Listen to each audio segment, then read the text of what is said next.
ನಮಸ್ಕಾರ. ಚಂದನ ವಾಹಿನಿಯ ಸಮಸ್ತ ವೀಕ್ಷಕರಿಗೆ ವಾರದ ಅತಿಥಿ ಕಾರ್ಯಕ್ರಮಕ್ಕೆ ಆತ್ಮೀಯವಾದ ಸ್ವಾಗತ. ದೊರೆಯಂಗೆ ಬಂದೆ ನೀ ಜನಜಾತ್ರೆ ನಡುವೆ, ಕಣ್ಣಲ್ಲೇ ತೊಡಿಸಿದೆ ನೀ ಮುತ್ತಿನ ಒಡವೆ, ನಂಗೂ ಹಂಗಾಗೈತೆ ಕೇಳಯ್ಯ ರಸ, ಎದೆಯೊಳಗೆ ಹಾಡೈತೆ ಹೃದಯ ಸರಸ. ಓ ಮಲ್ಲಿಗೆ ನಿನ್ನೊಂದಿಗೆ ನಾನಿಲ್ಲವೇ ಸದಾ ಸದಾ ಸದಾ, ಈ ಕಂಗಳು ಮಂಜಾದರೆ ನಾ ತಾಳೆನು ಭಯ ಬಿಡು ಸದಾ. ಹೋ ಆಜಾರೆ ಓಹೋ ಹೋ ಆಜಾರೆ, ನಿನ್ನ ಕಂಡ ಕ್ಷಣ ಆಹ ತುಂಬಿ ಮನ, ತನು ಕುಣಿದು ಕುಣಿದು ತನನ. ಇಂಥ ಅದ್ಭುತವಾದ ಸಾಲು ಸಾಲು ಹಾಡುಗಳನ್ನು ಕೊಟ್ಟಂತಹ ಮಾಂತ್ರಿಕ ಇವತ್ತಿನ ನಮ್ಮ ಅತಿಥಿಯಾಗಿದ್ದಾರೆ. ಬಹುಶಃ ಇವರ ಹೆಸರು ಹೇಳಿದ ತಕ್ಷಣ ಇಂಥ ಹಾಡುಗಳೇ ಗುನುಗೋಕೆ ಶುರು ಮಾಡಿದ್ದೀವಿ ಅಂದರೆ ಹಾಡುಗಳೇ ಅವರ ಗುರುತು, ಹಾಡುಗಳೇ ಅವರ ಸಂಕೇತ, ಸಾಧನೆಯ ಸಂಕೇತವಾಗಿದೆ. ಏನಂತೀರ ಶ್ರೀನಿವಾಸ್? ನಿಜ ಶ್ವೇತಾ, ಸಿನಿಮಾ ಕ್ಷೇತ್ರ ಅಂತ ಹೇಳಿದಾಗ ಎಲ್ಲರನ್ನೂ ಸೆಳೆಯುತ್ತೆ. ಆದರೆ ಈ ವ್ಯಕ್ತಿ ನಾನು ನಿರ್ದೇಶಕನಾಗಬೇಕು ಅಂತ ಅಂದ್ಕೊಂಡ್ರು, ಅದರ ನಿರ್ದೇಶಕರೇ ಆದರೂ, ಸಂಗೀತ ನಿರ್ದೇಶಕರಾದರು, ಜೊತೆಗೆ ಗೀತ ರಚನೆಕಾರರು, ಕಾರ್ಟೂನಿಸ್ಟು ಆ್ಯಂಡ್ ನಟ, ಜೊತೆಗೆ ಸಂಗೀತದೊಟ್ಟಿಗೆ ನಿರ್ದೇಶನದಲ್ಲೂ ಕೂಡ ಸೈ ಎನಿಸ್ಕೊಂಡಂಥ ವ್ಯಕ್ತಿ ಸದಾ ವಿಜಯದ ಜೊತೆಗೆ ಹೆಜ್ಜೆ ಇಟ್ಟದ್ದು. ಯಾರು ಆ ವಿಜಯವನ್ನು ಸಾಧಿಸಿದ್ದು, ಬಹುಶಃ ಸಿನಿಮಾ ಕ್ಷೇತ್ರದಲ್ಲಿ ತಮ್ಮದೇ ಇರುವಿಕೆಯನ್ನು ಸ್ಥಾಪಿಸಿದ್ದು, ಯಶೋಗಾಥೆಯನ್ನು ಬರೆದದ್ದು ಇವತ್ತಿನ ನಮ್ಮ ಅತಿಥಿ. ಇಷ್ಟೆಲ್ಲ ಸಿನಿಮಾ ಕ್ಷೇತ್ರದಲ್ಲಿ ತಮ್ಮ ಇರುವಿಕೆಯ ಜೊತೆಗೆ ಸಾಧನೆ ಮಾಡಿ ತಮ್ಮದೇ ಛಾಪು ಮೂಡಿಸಿದಂಥ ಈ ವ್ಯಕ್ತಿ ಯಾರು? ವಾರದ ಅತಿಥಿ. ಅವರ ಬಗ್ಗೆ ಒಂದು ಕಿರು ಪರಿಚಯ ನೋಡ್ಕೊಂಡು ಬರೋಣ ಬನ್ನಿ.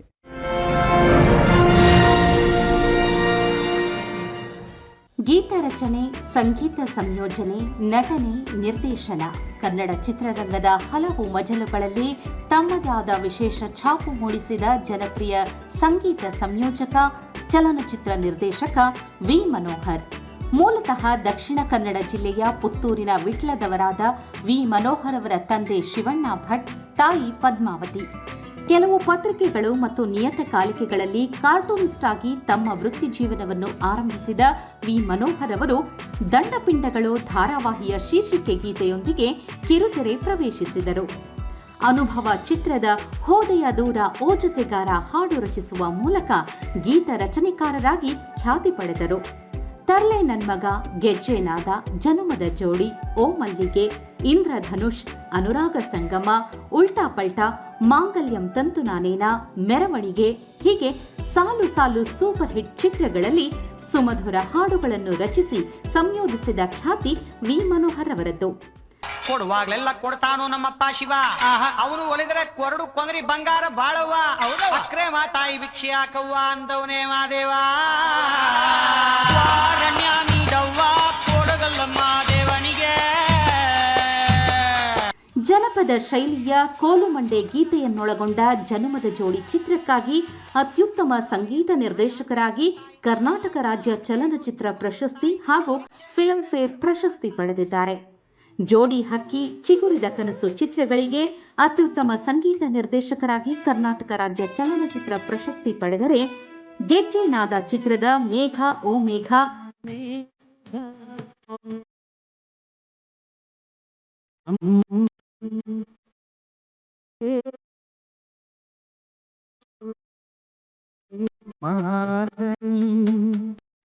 ಅನುರಾಗ ಸಂಗಮ ಚಿತ್ರದ ಓ ಮಲ್ಲಿಗೆ ನಿನ್ನೊಂದಿಗೆ ಹಾಡಿಗೆ ಅತ್ಯುತ್ತಮ ಗೀತ ರಚನೆಕಾರರಾಗಿ ರಾಜ್ಯ ಪ್ರಶಸ್ತಿ ಸ್ವೀಕರಿಸಿದ್ದಾರೆ. ನಾನಿಲ್ಲವೇ ಸದಾ ಸದಾ ಸದಾ. ಪಲ್ಲಕ್ಕಿ ಚಿತ್ರದ ಕಣ್ಣಲ್ಲೂ ನೀನೇನೆ ಹಾಡಿಗೆ ಫಿಲ್ಮ್ ಫೇರ್ ಪ್ರಶಸ್ತಿ ಪಡೆದಿದ್ದಾರೆ. ಕಣ್ಣಲ್ಲೂ ನೀನೇನೆ, ಕಂಡಲ್ಲೂ ನೀನೇನೆ, ನನ್ನಲ್ಲೂ ನೀನೇ ಕಾಣುವೆ. ನಟನೆಯಲ್ಲೂ ಸೈ ಅನಿಸಿಕೊಂಡಿರುವ ವಿ ಮನೋಹರ್ ಅವರು ಹಲವು ವಿಭಿನ್ನ ಹಾಗೂ ಹಾಸ್ಯ ಪಾತ್ರಗಳಲ್ಲಿ ಕಾಣಿಸಿಕೊಂಡಿದ್ದಾರೆ. ಅನೇಕ ತುಳು ಚಿತ್ರಗಳಿಗೂ ಗೀತೆ ರಚಿಸಿ ಸಂಗೀತ ಸಂಯೋಜಿಸಿ ತುಳು ಸಿನಿಮೋತ್ಸವ ಪ್ರಶಸ್ತಿಗಳಿಗೆ ಭಾಜನರಾಗಿದ್ದಾರೆ. ಕನ್ನಡ ಚಿತ್ರರಂಗದಲ್ಲಿ ಎಂದೂ ಮರೆಯದ ಹಾಡುಗಳನ್ನ, ಚಿತ್ರಗಳನ್ನ ಕೊಟ್ಟ ಸಂಗೀತ ಮಾಂತ್ರಿಕ ವಿ ಮನೋಹರ್ ಈ ವಾರದ ನಮ್ಮ ಅತಿಥಿ.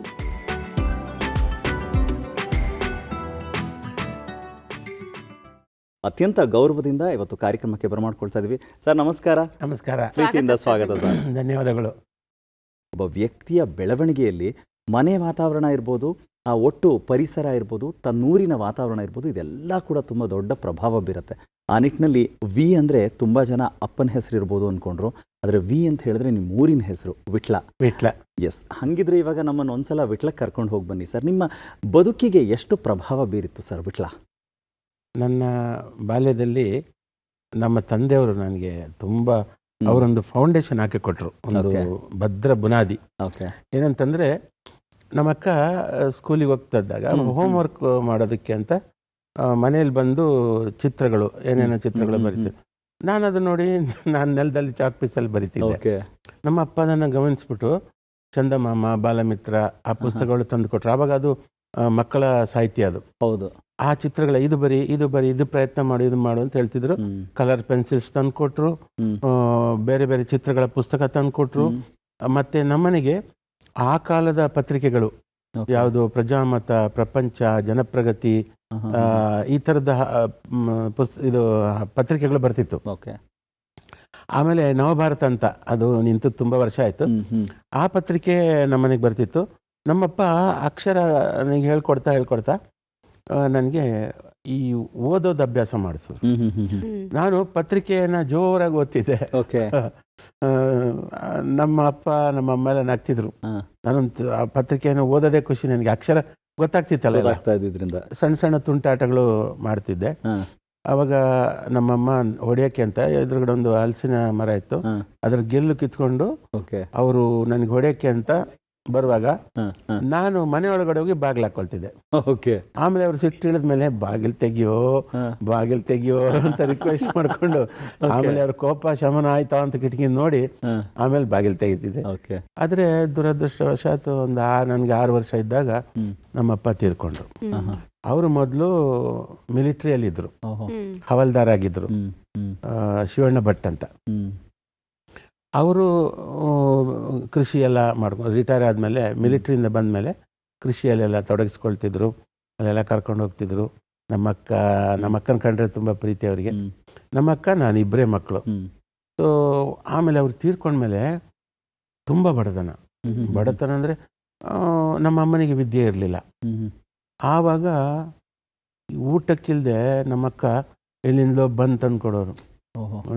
ಒಂದಾಣೆಗೆ 5 ಪೈಸೆಗೆಲ್ಲ ಬನ್ನು ತಗೊಂಡು ಸ್ಕೂಲಲ್ಲಿ, ನನ್ನ ಸ್ಕೂಲ್ ಕರ್ಕೊಂಡೋದ್ಮೇಲೆ ಅಲ್ಲಿ ಅವಳು ಹೈಸ್ಕೂಲಿಗೆ ಹೋಗುವಾಗ ನನಗೆ ಕ್ಲಾಸ್ ರೂಮಿಂದ ಹೊರಗಡೆ ಕರೆದು ಬಂದು ಕೊಟ್ಟು ಹೋಗೋಳು. ನಾನು ಕ್ಲಾಸಲ್ಲಿ ತಿಂತಾಯಿದ್ರೆ ಹುಡುಗರೆಲ್ಲ ನನಗೆ ಲೇವಡಿ ಮಾಡೋರು, ಟೀಚರ್ ಇವನ್ ಕ್ಲಾಸಲ್ಲಿ ತಿಂತಾ ಇದ್ದಾನೆ ಅಂತ. ಹಿಂಗೆಲ್ಲ ಅದೆಲ್ಲ ಸಿಹಿ ಕಹಿ ನೆನಪುಗಳೆಲ್ಲ ಇತ್ತು.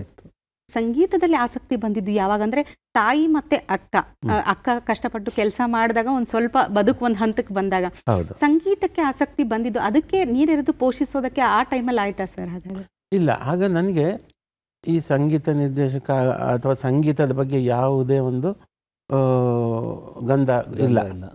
ಆದರೆ ಹಾಡುಗಳನ್ನ ಕೇಳೋದು ತುಂಬ ಇಷ್ಟ ಇತ್ತು. ನಮ್ಮೂರಲ್ಲಿ ಇದ್ದಿದ್ದು 4 ಮನೆಯಲ್ಲಿ ರೇಡಿಯೋ. ಆವಾಗ 60ರ ದಶಕ ರೇಡಿಯೋಗಳೇ ಇರಲಿಲ್ಲ ಆಗ. ಮತ್ತೆ ಒಂದು ಮೈದಾನ ಇತ್ತು, ಅದಕ್ಕೆ ರೇಡಿಯೋ ಮೈದಾನ ಅಂತಲೇ ಹೆಸರು. ಏನಂದ್ರೆ ಒಂದು ಗೋಪುರ, ಆ ಗೋಪುರ ತುದಿಯಲ್ಲಿ ಒಂದು ರೇಡಿಯೋ. ಆ ರೇಡಿಯೋವನ್ನು ಆಪರೇಟ್ ಮಾಡೋರು ಒಬ್ರು, ಅವರು ನ್ಯೂಸ್ ಹಾಕೋರು, ಎಲ್ಲ ಹಾಕೋರು. ವಯಸ್ಸಾದವರೆಲ್ಲ ಆ ಪಂಚಾಯತಿ ಆಫೀಸಿನ ಅಲ್ಲೇ ಇರೋದು. ಪಂಚಾಯತಿ ಬೆಂಚಸ್ ಎಲ್ಲ ಇರೋದು, ಕಲ್ಲಿನ ಬೆಂಚು, ಅಲ್ಲೆಲ್ಲ ಕೂತ್ಕೊಂಡು ಪೇಪರ್ ಓದ್ಕೊಂಡು ರೇಡಿಯೋ ಕೇಳ್ಕೊಂಡು. ರೇಡಿಯೋದಲ್ಲಿ ಅವಾಗ ಬರ್ತಿದ್ದು ಹಾಡುಗಳು ಮತ್ತೆ ಸುದ್ದಿ. ಸೊ ವಾರ್ತೆಗಳನ್ನ ಕೇಳೋರು. ನಮಗೆ ಅವಾಗ ಅದೊಂದೇ ರೇಡಿಯೋ ಊರಿಗೆ, ಇಡೀ ಊರಿಗೆ ಕೇಳ್ತಿತ್ತು. ಅದು ಮೈಕ್ ಇಡ್ತಿದ್ರು ಆ ರೇಡಿಯೋಗೆ. ಆ ಥರ. ಆಮೇಲೆ ನಮ್ಮನೆ ಪಕ್ಕದಲ್ಲಿ ನನ್ನ ಕ್ಲಾಸ್ಮೇಟ್ ಶ್ರೀನಿವಾಸ ಕೆದಿಲಾಯ ಅಂತ, ಅವ್ರ ಮನೇಲಿ ರೇಡಿಯೋ ಇತ್ತು. ಸೊ ನಾನು ರೇಡಿಯೋ ಕೇಳಕ್ಕೆ ಅಲ್ಲಿ ಹೋಗ್ತಿದ್ದೆ. ನನಗೆ ಹಾಡು ಕೇಳೋ ಹುಚ್ಚು ಸಿಕ್ಕಾಬಟ್ಟೆ. ಆಮೇಲೆ ಸಿನಿಮಾ ಗೀಳು, ಸಿನಿಮಾ ಬಂದು ಯಾವುದೇ ಸಿನಿಮಾ ಬಂದರೆ ದುಡ್ಡು ಇದ್ರೆ ಅವಾಗ 4 ಆಣೆಗೆ ಟಿಕೆಟ್. 4 ಆಣೆಗೂ ಗೊತ್ತಿರ್ತಿರ್ಲಿಲ್ಲ, ಯಾಕಂದ್ರೆ 4 ಆಣೆ ಅಂದ್ರೆ ಇವತ್ತು ಕಾಸ್ಟ್ಲಿ. ಅದು ಇವತ್ತದು 250 ರೂಪಾಯಿ ಲೆವೆಲ್. ಆ 4 ಆಣೆಗೆ ನೆಲದಲ್ಲಿ ಮರಳಲ್ಲಿ ಕೂತ್ಕೋತಿದ್ವಿ. ಆಮೇಲೆ ಸಿನಿಮಾ ನೋಡೋಕ್ಕೆ ಆಗಲಿಲ್ಲ ಅಂದರೆ ಹೊರಗಡೆ ನಿಂತು ಆ ಡೈಲಾಗ್ ಕೇಳೋದು, ಆಡಿಯೋ ಕೇಳೋದು. ಆಮೇಲೆ ಹಾಡು ಬಂದರೆ ಗೇಟ್ ಕೀಪರ್ ಹತ್ರ ರಿಕ್ವೆಸ್ಟ್ ಮಾಡಿ ಸ್ವಲ್ಪ ಹಾಡು ನೋಡ್ಬಿಟ್ಟು ಹೋಗ್ತೀನಿ ಅಂತ. ಅದೇ ಒಂದು ಹಬ್ಬ ಸಿನಿಮಾದಲ್ಲಿ ಹಾಡು ನೋಡೋದು. ಸೊ ಈ ಥರ ಎಲ್ಲ ಈ ಹಾಡಿನ ಗೀಳು ನನಗೆ ತುಂಬ ಇದಿತ್ತು. ಮತ್ತು ಊರಲ್ಲಿ ಕೆಲವರು ಕಚೇರಿ ಮಾಡ್ತಿದ್ರು, ಸಂಗೀತ ಕಚೇರಿ ಇರ್ಬೋದು, ಪಿಟೀಲು ಕಚೇರಿ ಇರ್ಬೋದು, ಅದೆಲ್ಲ ಹೋಗ್ತಿದ್ದೆ ನಾನು. ಒಟ್ಟು ಆ ಮ್ಯೂಸಿಕ್ ಬಗ್ಗೆ ಕೇಳೋದಕ್ಕೆ ತುಂಬ ಇದಿತ್ತು, ಆಸಕ್ತಿ ಇತ್ತು. ಅದು ನನಗೆ ಅಭಿರುಚಿ ಬೆಳೀತಾ ಬಂತು. ಅದು ನನಗೆ ಹೈಸ್ಕೂಲಿಗೆ ಬಂದಾಗ ನನಗೆ ಏನೇನೋ ಟ್ಯೂನ್ಸ್ ಬರೋದು. ನನ್ಗೆ ಗೊತ್ತಿಲ್ಲ ಏನೋ ಟ್ಯೂನು. ಆಮೇಲೆ ನಮ್ಮೂರಲ್ಲಿ ನಾಟಕಗಳು ಯಾರಾದ್ರು ಮಾಡಿದ್ರೆ ಅದಕ್ಕೆ ನಾನು ಅಲ್ಲಿ ಹೋಗಿ ಅವ್ರ ಹತ್ರ ಹಾಡು ಬರೀಲ್ಲ ಅಂತ ಕೇಳ್ತಿದ್ದೆ. ನಾನು ಪುಸ್ತಕ ಓದೋದು, ನಮ್ಮಪ್ಪ ನನಗೆ ಅದೊಂದು ಫೌಂಡೇಶನ್ ಹಾಕೊಟ್ರಲ್ಲ, ಅವಾಗ ಸುಧಾ, ಕರ್ಮವೀರ ಇದೆಲ್ಲ ಓದ್ತಿದ್ದೆ. ಅದರಲ್ಲಿ ಜಿ ಪಿ ರಾಜರತ್ನಂ ಅವರ ಕವನಗಳು ಬರ್ತಿತ್ತು. ಆಮೇಲೆ ದಿನಕರ ದೇಸಾಯಿ ಅವರ ಹನಿಗವನ ಬರ್ತಿತ್ತು. ಅದೆಲ್ಲ ನೋಡ್ತಾ ನೋಡ್ತಾ ನಾನು ಈ ಥರ ಬರಿಬೇಕು ಅಂತ ಏನೇನೋ ತಪ್ಪೇನೋ ಬರಿತಿದ್ದೆ. ಕುದುರೆ ಮುಖ ಬೆಟ್ಟ ಹತ್ತಿದ ನಮ್ಮ ಪುಟ್ಟ, ಕುದುರೆ ಮುಖ ಎಷ್ಟು ಸುಖ ಎಂದು ಹೇಳಿ ಬಿಟ್ಟ ಅಂತ ಈ ಥರದ್ದು. ನಮ್ಮಲ್ಲಿ ಒಂದು ಗದ್ದೆ ಇತ್ತು, ಬಾಕಿಮಾರ್ ಗದ್ದೆ ಅಂತ. ಬಾಕಿಮಾರ್ ಗದ್ದೆ ಅಲ್ಲಿ ಜಾರಿ ಬಿದ್ದೆ, ಬಿದ್ದು ಎದ್ದು ನೋಡಿದಾಗ ಮೈ ಎಲ್ಲ ಒದ್ದೆ ಅಂತ ಒಂದು ಬಾಲಿಶವಾದ. ಬಟ್ ಆ ಥರ ಬರಿತಾ ಬರಿತಾ ಸಾಹಿತ್ಯಗಳನ್ನ ಓದೋದು ಅಭ್ಯಾಸ ಆಯಿತು. ಜಿ ಪಿ ರಾಜರತ್ನಂ ಇರ್ಬೋದು, ಜಿ ಎಸ್ ಶಿವರುದ್ರಪ್ಪ ಅವ್ರದ್ದು, ಹೀಗೆ ಕವನಗಳೆಲ್ಲ ಓದ್ತಾ ಓದ್ತಾ ನನಗೆ ಬರೆಯೋ ಗೀಳು ಇತ್ತು. ಆವಾಗ ನಾಟಕಗಳಿಗೆಲ್ಲ ಈ ತಮಿಳು, ಹಿಂದಿ, ಯಾವ್ಯಾವ ಹಾಡುಗಳು ಅದಕ್ಕೆ ಟ್ಯೂನಿಗೆ ಬರಿತಾ ಇದ್ದೆ ನಾನು. ಬೇರೆ ಸಾಹಿತ್ಯ ಬರಿತಾ ಇದ್ದೆ, ನಮ್ಮ ನಾಟಕಕ್ಕೆ ಬೇಕಾದ್ದು. ಅವ್ರು ಇಷ್ಟಪಡ್ತಾರೆ. ಬರ್ತಾ ಬರ್ತಾ ನನಗೆ ಟ್ಯೂನ್ ಬರೋದು. ಅವಾಗ ನನಗೆ ಅನ್ಸೋದು, ನಾವು ಯಾಕೆ ಹಿಂದಿ ತಮಿಳ್ದು ಕಾಪಿ ನಮ್ಮದೇ ಮಾಡ್ಬೋದಲ್ಲ ಅಂತ ನಾನು ಸ್ವಂತ ಟ್ಯೂನ್ ಮಾಡಿಕೊಂಡು ಅದನ್ನು ಬೈ ಹಾರ್ಟ್ ಮಾಡಿ ಅವರಿಗೆ ಹಾಡಿ ತೋರಿಸ್ತಿದ್ದೆ.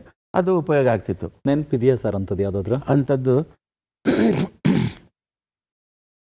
ಒಂದು ಹಾಡೋದು, ಆಹಾ ಆ ನಿನ್ನ ಕಣ್ಣುಗಳು ಹೊಳೆವಾಗ ಇರುಳೆಲ್ಲ ಬೆಳದಿಂಗಳು, ಕನಸಲ್ಲೂ ಕಾಣೆ ಹೆಣ್ಣೆ ನಿನ್ನಾಣೆ, ಎಲ್ಲೂ ಸಿಗದಿಂತ ಮುತ್ತಿನ ಹರಳು.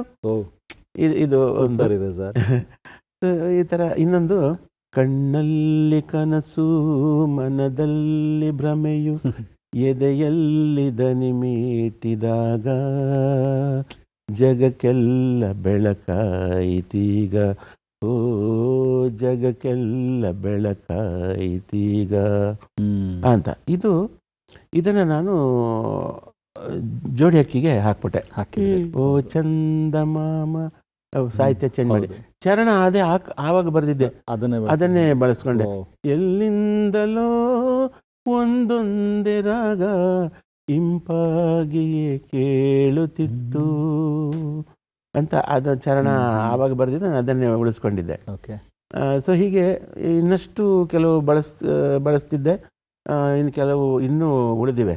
ಸರ್, ಒಂದಂತೂ ಸ್ಪಷ್ಟವಾಯಿತು, ನಿಮ್ಮ ಮೇಲೆ ಪುಸ್ತಕದ ಪ್ರಭಾವ ಸಿಕ್ಕಾಪಟ್ಟೆ ಆಗಿದೆ ಅನ್ನುವಂಥದ್ದು. ಜೊತೆಗೆ ಸಿನಿಮಾ ಹಾಡುಗಳನ್ನು ಕೂಡ ಅಷ್ಟೇ ಒಂದು ಆಸಕ್ತಿಯಿಂದ ನೋಡೋದು, ಕೇಳೋದು. ಹೀಗಾಗಿ ಅಂದರೆ ತಮ್ಮಲ್ಲಿ ಸಹಜವಾಗಿ ಪ್ರಾಸಬದ್ಧ ಪದಗಳಂತೂ ಇದ್ದೇ ಇತ್ತು ತಮ್ಮ ಬರವಣಿಗೆ ಆಗಲೇ ಕೇಳಿದಾಗ. ಆದರೆ ಇಲ್ಲಿ ಸರ್ ಅಂಥ ಅದ್ಭುತವಾದ ಹಾಡುಗಳು ನಾವಿವತ್ತು ಕೇಳಿದಾಗ ಎಷ್ಟು ಅದ್ಭುತವಾದ ಟ್ಯೂನ್ಗಳು. ಅಂದರೆ ಇದರ ಹಿಂದೆ ಸಂಗೀತದ ಒಂದು ನಿರ್ದಿಷ್ಟವಾದಂತಹ ತರಬೇತಿ ಆಗಲಿ, ಅಥವಾ ನಿಮಗೆ ಯಾವ ಇನ್ಸ್ಟ್ರೂಮೆಂಟ್ ನಿಮಗೆ ಮೊದಲು ಕೈಗೆ ಹತ್ತಿದ್ದು, ಅಂದರೆ ಹಾರ್ಮೋನಿಯಂ ಆಗಿರ್ಬೋದು. ಆಗಿನ ಕಾಲಕ್ಕೆ ನಾನು ಕೇಳಿದ್ದೆ, ಯಾಕಂದರೆ ಅವ್ರಿಗೆ ಸಂಗೀತ ಗುರುಗಳು ಇಲ್ಲದೇ ಇದ್ರೂ ಕೂಡ ಒಂದು ಹಾರ್ಮೋನಿಯಂ ಸಿಕ್ಕರೆ ಸಾಕು, ತಾವೇ ಒಂದು ಪ್ರಯೋಗ ಮಾಡ್ತಾ ಮಾಡ್ತಾ ಟ್ಯೂನ್ಗಳನ್ನು ಮಾಡ್ತಿದ್ರು ಅನ್ನೋದು. ಅದೇ ರೀತಿ ತಾವು ಕಲ್ತಿದ್ದ ಸರ್? ಹಾಗಾದರೆ ನನಗೆ ನನ್ನ ಬಾಯಿಯ ಇನ್ಸ್ಟ್ರೂಮೆಂಟು ಹಂಗಾಗಿ ಅಂದರೆ ಒಂದು ರೀತಿಯಲ್ಲಿ ಸರಸ್ವತಿಯನ್ನು ನನ್ನನ್ನು ನುಡಿಸ್ತಿದ್ಲು ಅಂತ ಹೇಳ್ಬೋದು. ಈಗ ನೋಡಿ, ತುಂಬ ಮಂದಿ ನಾನು ಸಂಗೀತ ನಿರ್ದೇಶಕ ಆದಮೇಲೆ ಸಂಗೀತ ನನಗೆ ಗೊತ್ತಿಲ್ಲ, ನಾನು ಕಲ್ತಿಲ್ಲ ಅಂದಾಗ ಆಶ್ಚರ್ಯ ಪಡೋರು. ಸಂಗೀತ ಗೊತ್ತಿಲ್ಲದೆ ಅದು ಹೆಂಗೆ ಟ್ಯೂನ್ ಮಾಡ್ತೀರಾ ಅಂತ. ಆದರೆ ಅದು ಆ ಕಲ್ಪನೆಯೇ ತಪ್ಪು. ಯಾಕಂದರೆ ಇವತ್ತು ಎಷ್ಟೋ ಜಾನಪದ ಹಾಡುಗಳು, ಚೆಲ್ಲಿದರು ಮಲ್ಲಿಗೆಯ ಬಾನ ಸೂರ್ಯ ಮೇಲೆ, ಅದು ಆಮೇಲೆ ತಿಂಗಳು ಮೊಳಗಿದವೋ ಆ ಹಾಡು, ಆ ಥರ ಸಾವಿರಾರು ಜಾನಪದ ಹಾಡುಗಳು. ಅವರಿಗೆ ಸಂಗೀತದ ಗಂಧವೇ ಇಲ್ಲ. ಅವರೆಲ್ಲ ಜಾನಪದ ಕಲಾವಿದರು. ಕೆಲವರು ಒಂದು 4ನೇ ಕ್ಲಾಸ್ ಓದಿರ್ಬೋದು, ಓದೋದೇ ಇರ್ಬೋದು, ಅವಿದ್ಯಾವಂತರು ಇರ್ಬೋದು. ಆದರೆ ಒಂದು ತಮಟೆ ಹಿಡ್ಕೊಂಡು ಅವರು ಹಾಡ್ತಾ ಇದ್ರೆ ಹಾಡು ಕಟ್ಟಿ ಹಾಡೋರು, ಒಳ್ಳೊಳ್ಳೆ ಟ್ಯೂನ್ಸ್. ಹೌದು. ಎಲ್ಲಿಂದ ಬಂತು, ಹೇಗೆ ಬಂತು? ಅದು ಅಷ್ಟೇ ನೇಚರ್, ಆ ಪ್ರಕೃತಿಯಿಂದ, ಆ ಕಾಸ್ಮಿಕ್ ಇಂದ ಅವರಿಗೆ ಬಂದಿದೆ. ಕಾಲೇಜು ಮುಗಿಯಿತು, ಕಾಲೇಜ್ ಬೆಂಗಳೂರಿಗೆ ಬಂದ ಮೇಲೆ ನನಗೆ ಒಬ್ಬರದೇ ಪರಿಚಯ ಆಯಿತು. ನಾನು ಅವಾಗ ನನಗೆ ಕೆಲಸ ಇಲ್ಲದೆ ಇತ್ತು. ನಮ್ಮ ಅಕ್ಕ ನನ್ನನ್ನು ಬ್ಯಾಂಕಲ್ಲಿ ಸೇರಿಸ್ಬೇಕು ಅಂತ, ನಿನಗೆ ಸಿನಿಮಾ ಹುಚ್ಚು ಬೇರೆ, ನಿನಗೆ ಸಿನಿಮಾ ಸೇರೋದಕ್ಕೆ ಏನು ಯೋಗ್ಯತೆ ಇದೆ, ಏನು ಅರ್ಹತೆ ಅಂತ ಬೈತಾ ಇದ್ಲು. ನಾದರೂ ಕದ್ದು ಮುಚ್ಚಿ ನಾನು ಗಾಂಧಿನಗರ ಸುತ್ತಾಡ್ತಾ ಇದ್ದೆ. ನಾನು ಏನೇನು ಹಾಡು ಬರಿತಿದ್ನೋ, ಏನೇನು ಟ್ಯೂನ್ ಮಾಡ್ತಿದ್ನೋ ಅವ್ರ ಹತ್ರ ಹೋಗ್ತಿದ್ದೆ. ಅವ್ರಿಗೆ ಅವ್ರ ಮುಂದೆ ಹಾಡಿ ತೋರಿಸಿದೆ. ಅವರೆಲ್ಲ ಕೇಳಿ ಆದ್ಮೇಲೆ ಹೇಳಿ ಕಳಿಸ್ತೀವಿ, ನಿನ್ನ ಅಡ್ರೆಸ್ ಕೊಡು ಅಂತ ತಗೊಂಡು ಕಳಿಸ್ತಿದ್ರು. ನನಗೆ ಒಂದು ಆಶ್ಚರ್ಯ, ಒಂದು ಖುಷಿ. ಇಷ್ಟೊಂದು ಸಿನಿಮಾ ಕಂಪನಿ, ಆ ಪಿಕ್ಚರ್ಸು, ಈ ಫಿಲಮ್ಸು, ಆ ಮೂವೀಸು, ಗಾಂಧಿನಗರದ ತುಂಬ ಒಂದು ಸಾವಿರಾರು ಆಫೀಸುಗಳು, ಅಷ್ಟೂ ಆಫೀಸ್ಗೆ ಹೋಗಿದ್ದೆ, ಭೇಟಿ ಕೊಡ್ತಿದ್ದೆ. ಆವಾಗ ಒಂದು ನಂಬಿಕೆ, ಇಷ್ಟು ಈ ಸಾವಿರಾರು ಆಫೀಸಲ್ಲಿ ಹೋದ್ಮೇಲೆ ಒಬ್ಬರಾದ್ರೂ ಕರಿಬೋದಲ್ಲ ಅಂತ. ಬಟ್ ಯಾರು ಕರೀಲಿಲ್ಲ. ಆಮೇಲೆ ನನಗೆ ಜನವಾಣಿಯಲ್ಲಿ ಕೆಲಸ ಸಿಕ್ತು. ನಾನು ಪ್ರೂಫ್ ರೀಡರ್ ಆಗಿ ಸೇರ್ಕೊಂಡೆ. ಅವ್ರ ಹತ್ರ ಹೇಳಿದೆ, ಎಡಿಟರ್ ಹತ್ರ, NGR ನಾಯ್ಡು ಅಂತ, ಸರ್ ನಾನು ಕಾರ್ಟೂನ್ಸು ಬರಿತೀನಿ ಅಂತ. ಹೌದಾ ಬರಿ ಅಂತ ಹೇಳಿದ್ರು, ಎನ್ಕರೇಜ್ ಮಾಡಿದ್ರು. ಹಾಗೆ ದಿನಕ್ಕೊಂದು ಪಾಕೆಟ್ ಕಾರ್ಟೂನು ಬರಿತಾ ಇದ್ದೆ, ಪ್ರತಿಧ್ವನಿ ಅಂತ. ಸೊ ಅದು ಅಲ್ಲಿ ಆ ಪತ್ರಿಕೆಯಲ್ಲಿ, ಅದು ಗಾಂಧಿನಗರದಲ್ಲಿ ಇದ್ದಿದ್ದರಿಂದ ಅಲ್ಲಿ ಸಿನಿಮಾದವರೆಲ್ಲ ಬರೋರು ಗಾಂಧಿನಗರಕ್ಕೆ. ಹಾಗೆ ನನಗೆ ಅನುಭವ ಅರವಿಂದ್ ಅವರು ಬಂದು ಅವರು ಪರಿಚಯ ಆಗಿ, ಅವರು ನಾನು ನೋಡಿ ರೋಮಾಂಚನ ಆಯ್ತು. ಯಾಕಂದ್ರೆ ಹಿಂದಿನ ದಿವಸ ನಾನು ಅವ್ರದ್ದು ಅಪರಿಚಿತ ಸಿನಿಮಾ ನೋಡಿದ್ದೆ. ಆ ಸಿನಿಮಾ ನೋಡಿ ಅದರಲ್ಲಿ ಅವರು ಕಟ್ಟಿಗೆ ರಾಚಪ್ಪ ಅಂತ ಅವರ ಹೆಸರು ಅದರಲ್ಲಿ. ಅದಕ್ಕೆ ಹೇಳಿದೆ, ಎಂತ ಕಾಶಿನಾಥ್ ಸರ್ ಎಂಥ ಡೈರೆಕ್ಟ್ರು, ಒಂದು ವಿಭಿನ್ನವಾದ ಸಿನಿಮಾ ಮಾಡಿದ್ದಾರೆ, ನನಗೆ ಅವ್ರು ಪರಿಚಯ ಮಾಡಿಕೊಡ್ಬೇಕು ನೀವು ಅಂತ. ಹಾಗೆ ಅವರು ಮನೆ ಕರ್ಕೊಂಡು ಹೋಗಿ ಪರಿಚಯ ಮಾಡಿಕೊಟ್ರು. ಬಟ್ ಅದು ಆವತ್ತಿಗೆ ಮುಗ್ದೋಯ್ತು. ಮತ್ತೆ ನಾನು ಆ ಕಡೆ ಹೋಗೋಕ್ಕಾಗಲಿಲ್ಲ ಕೆಲಸದ ಒತ್ತಡದಲ್ಲಿ. ಬಟ್ ಅದಾದ್ಮೇಲೆ ಸುಂದರನಾಥ್ ಸುವರ್ಣ ಅವರ ಪರಿಚಯ ಆಯಿತು. ಅಲ್ಲಿಂದ ಸುಂದರನಾಥ್ ಸುವರ್ಣ ಅವರಿಗೆ ಒಂದು ಈ ಸಫೈರ್ ಮೂವೀಸ್ನವರು ಒಂದು ರೂಮ್ ಮಾಡಿಕೊಟ್ಟಿದ್ರು ಶೀತಲ್ ಹೋಟ್ಲಲ್ಲಿ, ಜನವಾಣಿಗೆ ಹತ್ರ. ಜನವಾಣಿಯಿಂದ ಸೀದಾ ಅಲ್ಲಿ ಹೋಗ್ತಿದ್ದೆ. ಹೋಗಿ ಅವ್ರ ಹತ್ರ ಕೂತ್ಕೊಂಡು, ಅಣ್ಣ ಈ ಹಾಡು ಕೇಳಿ, ಸಂಜೆ ಹೀಗೆ ಕಳೆವ ಗೆಳೆಯ ಕಡಲ ತೀರ ಅಲೆವಾ ಅಂತ ಒಂದು ಹಾಡು. ಇದನ್ನ ಛಾಯಾ ಅವರು ಹಾಡಿದ್ರೆ ಚೆನ್ನಾಗಿರುತ್ತೆ, ಇದೆಲ್ಲ ನಂದು ಕಲ್ಪನೆ. ಹೀಗೆ ಒಂದಷ್ಟು ಹಾಡುಗಳು ಅವ್ರ ಹತ್ರ ಹಾಡಿ ತೋರಿಸ್ತಿದ್ದೆ. ಅವರೆಲ್ಲ ಕೇಳೋರು. ಆಗ ಸಂದರ್ಭ ಬಂದಿದ್ದ ಅನುಭವ ಚಿತ್ರಕ್ಕೆ ಅವರು ಕ್ಯಾಮ್ರಾಮ್ಯಾನ್. ಅವಾಗ ಅವ್ರು ಹೇಳಿದ್ರು, ನಮ್ಮ ಫ್ರೆಂಡ್ ಮನೋಹರ್ ಅಂತಿದ್ದಾನೆ, ಹಾಡೆಲ್ಲ ಚೆನ್ನಾಗಿ ಬರೀತಾನೆ ಅಂತ. ಹಾಗೆ ಕಾಶಿನಾಥ್ ಸರ್ ಕರೆಸಿದ್ರು. ವುಡ್ಲ್ಯಾಂಡ್ಸ್ ಅಲ್ಲಿ ಎಲ್ ವೈದ್ಯನಾಥನ್ ಟ್ಯೂನ್ ಮಾಡ್ತಾ ಇದ್ರು. ಓದೇ ದೂರ ಟ್ಯೂನ್ ಕೊಟ್ರು. ಅದ ಸಿಚುವೇಶನ್ ಕಾಶಿನಾಥ್ ಸರ್ ಕೊಟ್ರು. ಅಲ್ಲಿಂದ ಒಂದು ಹೊಸ ಟರ್ನಿಂಗ್ ಪಾಯಿಂಟ್. ನಿಮ್ಮೊಳಗಡೆ ಇರುವಂತಹ ಆಸೆ ಇದ್ದದ್ದು ಅಂದ್ರೆ ನಿರ್ದೇಶಕನಾಗಬೇಕು ಅಂತ.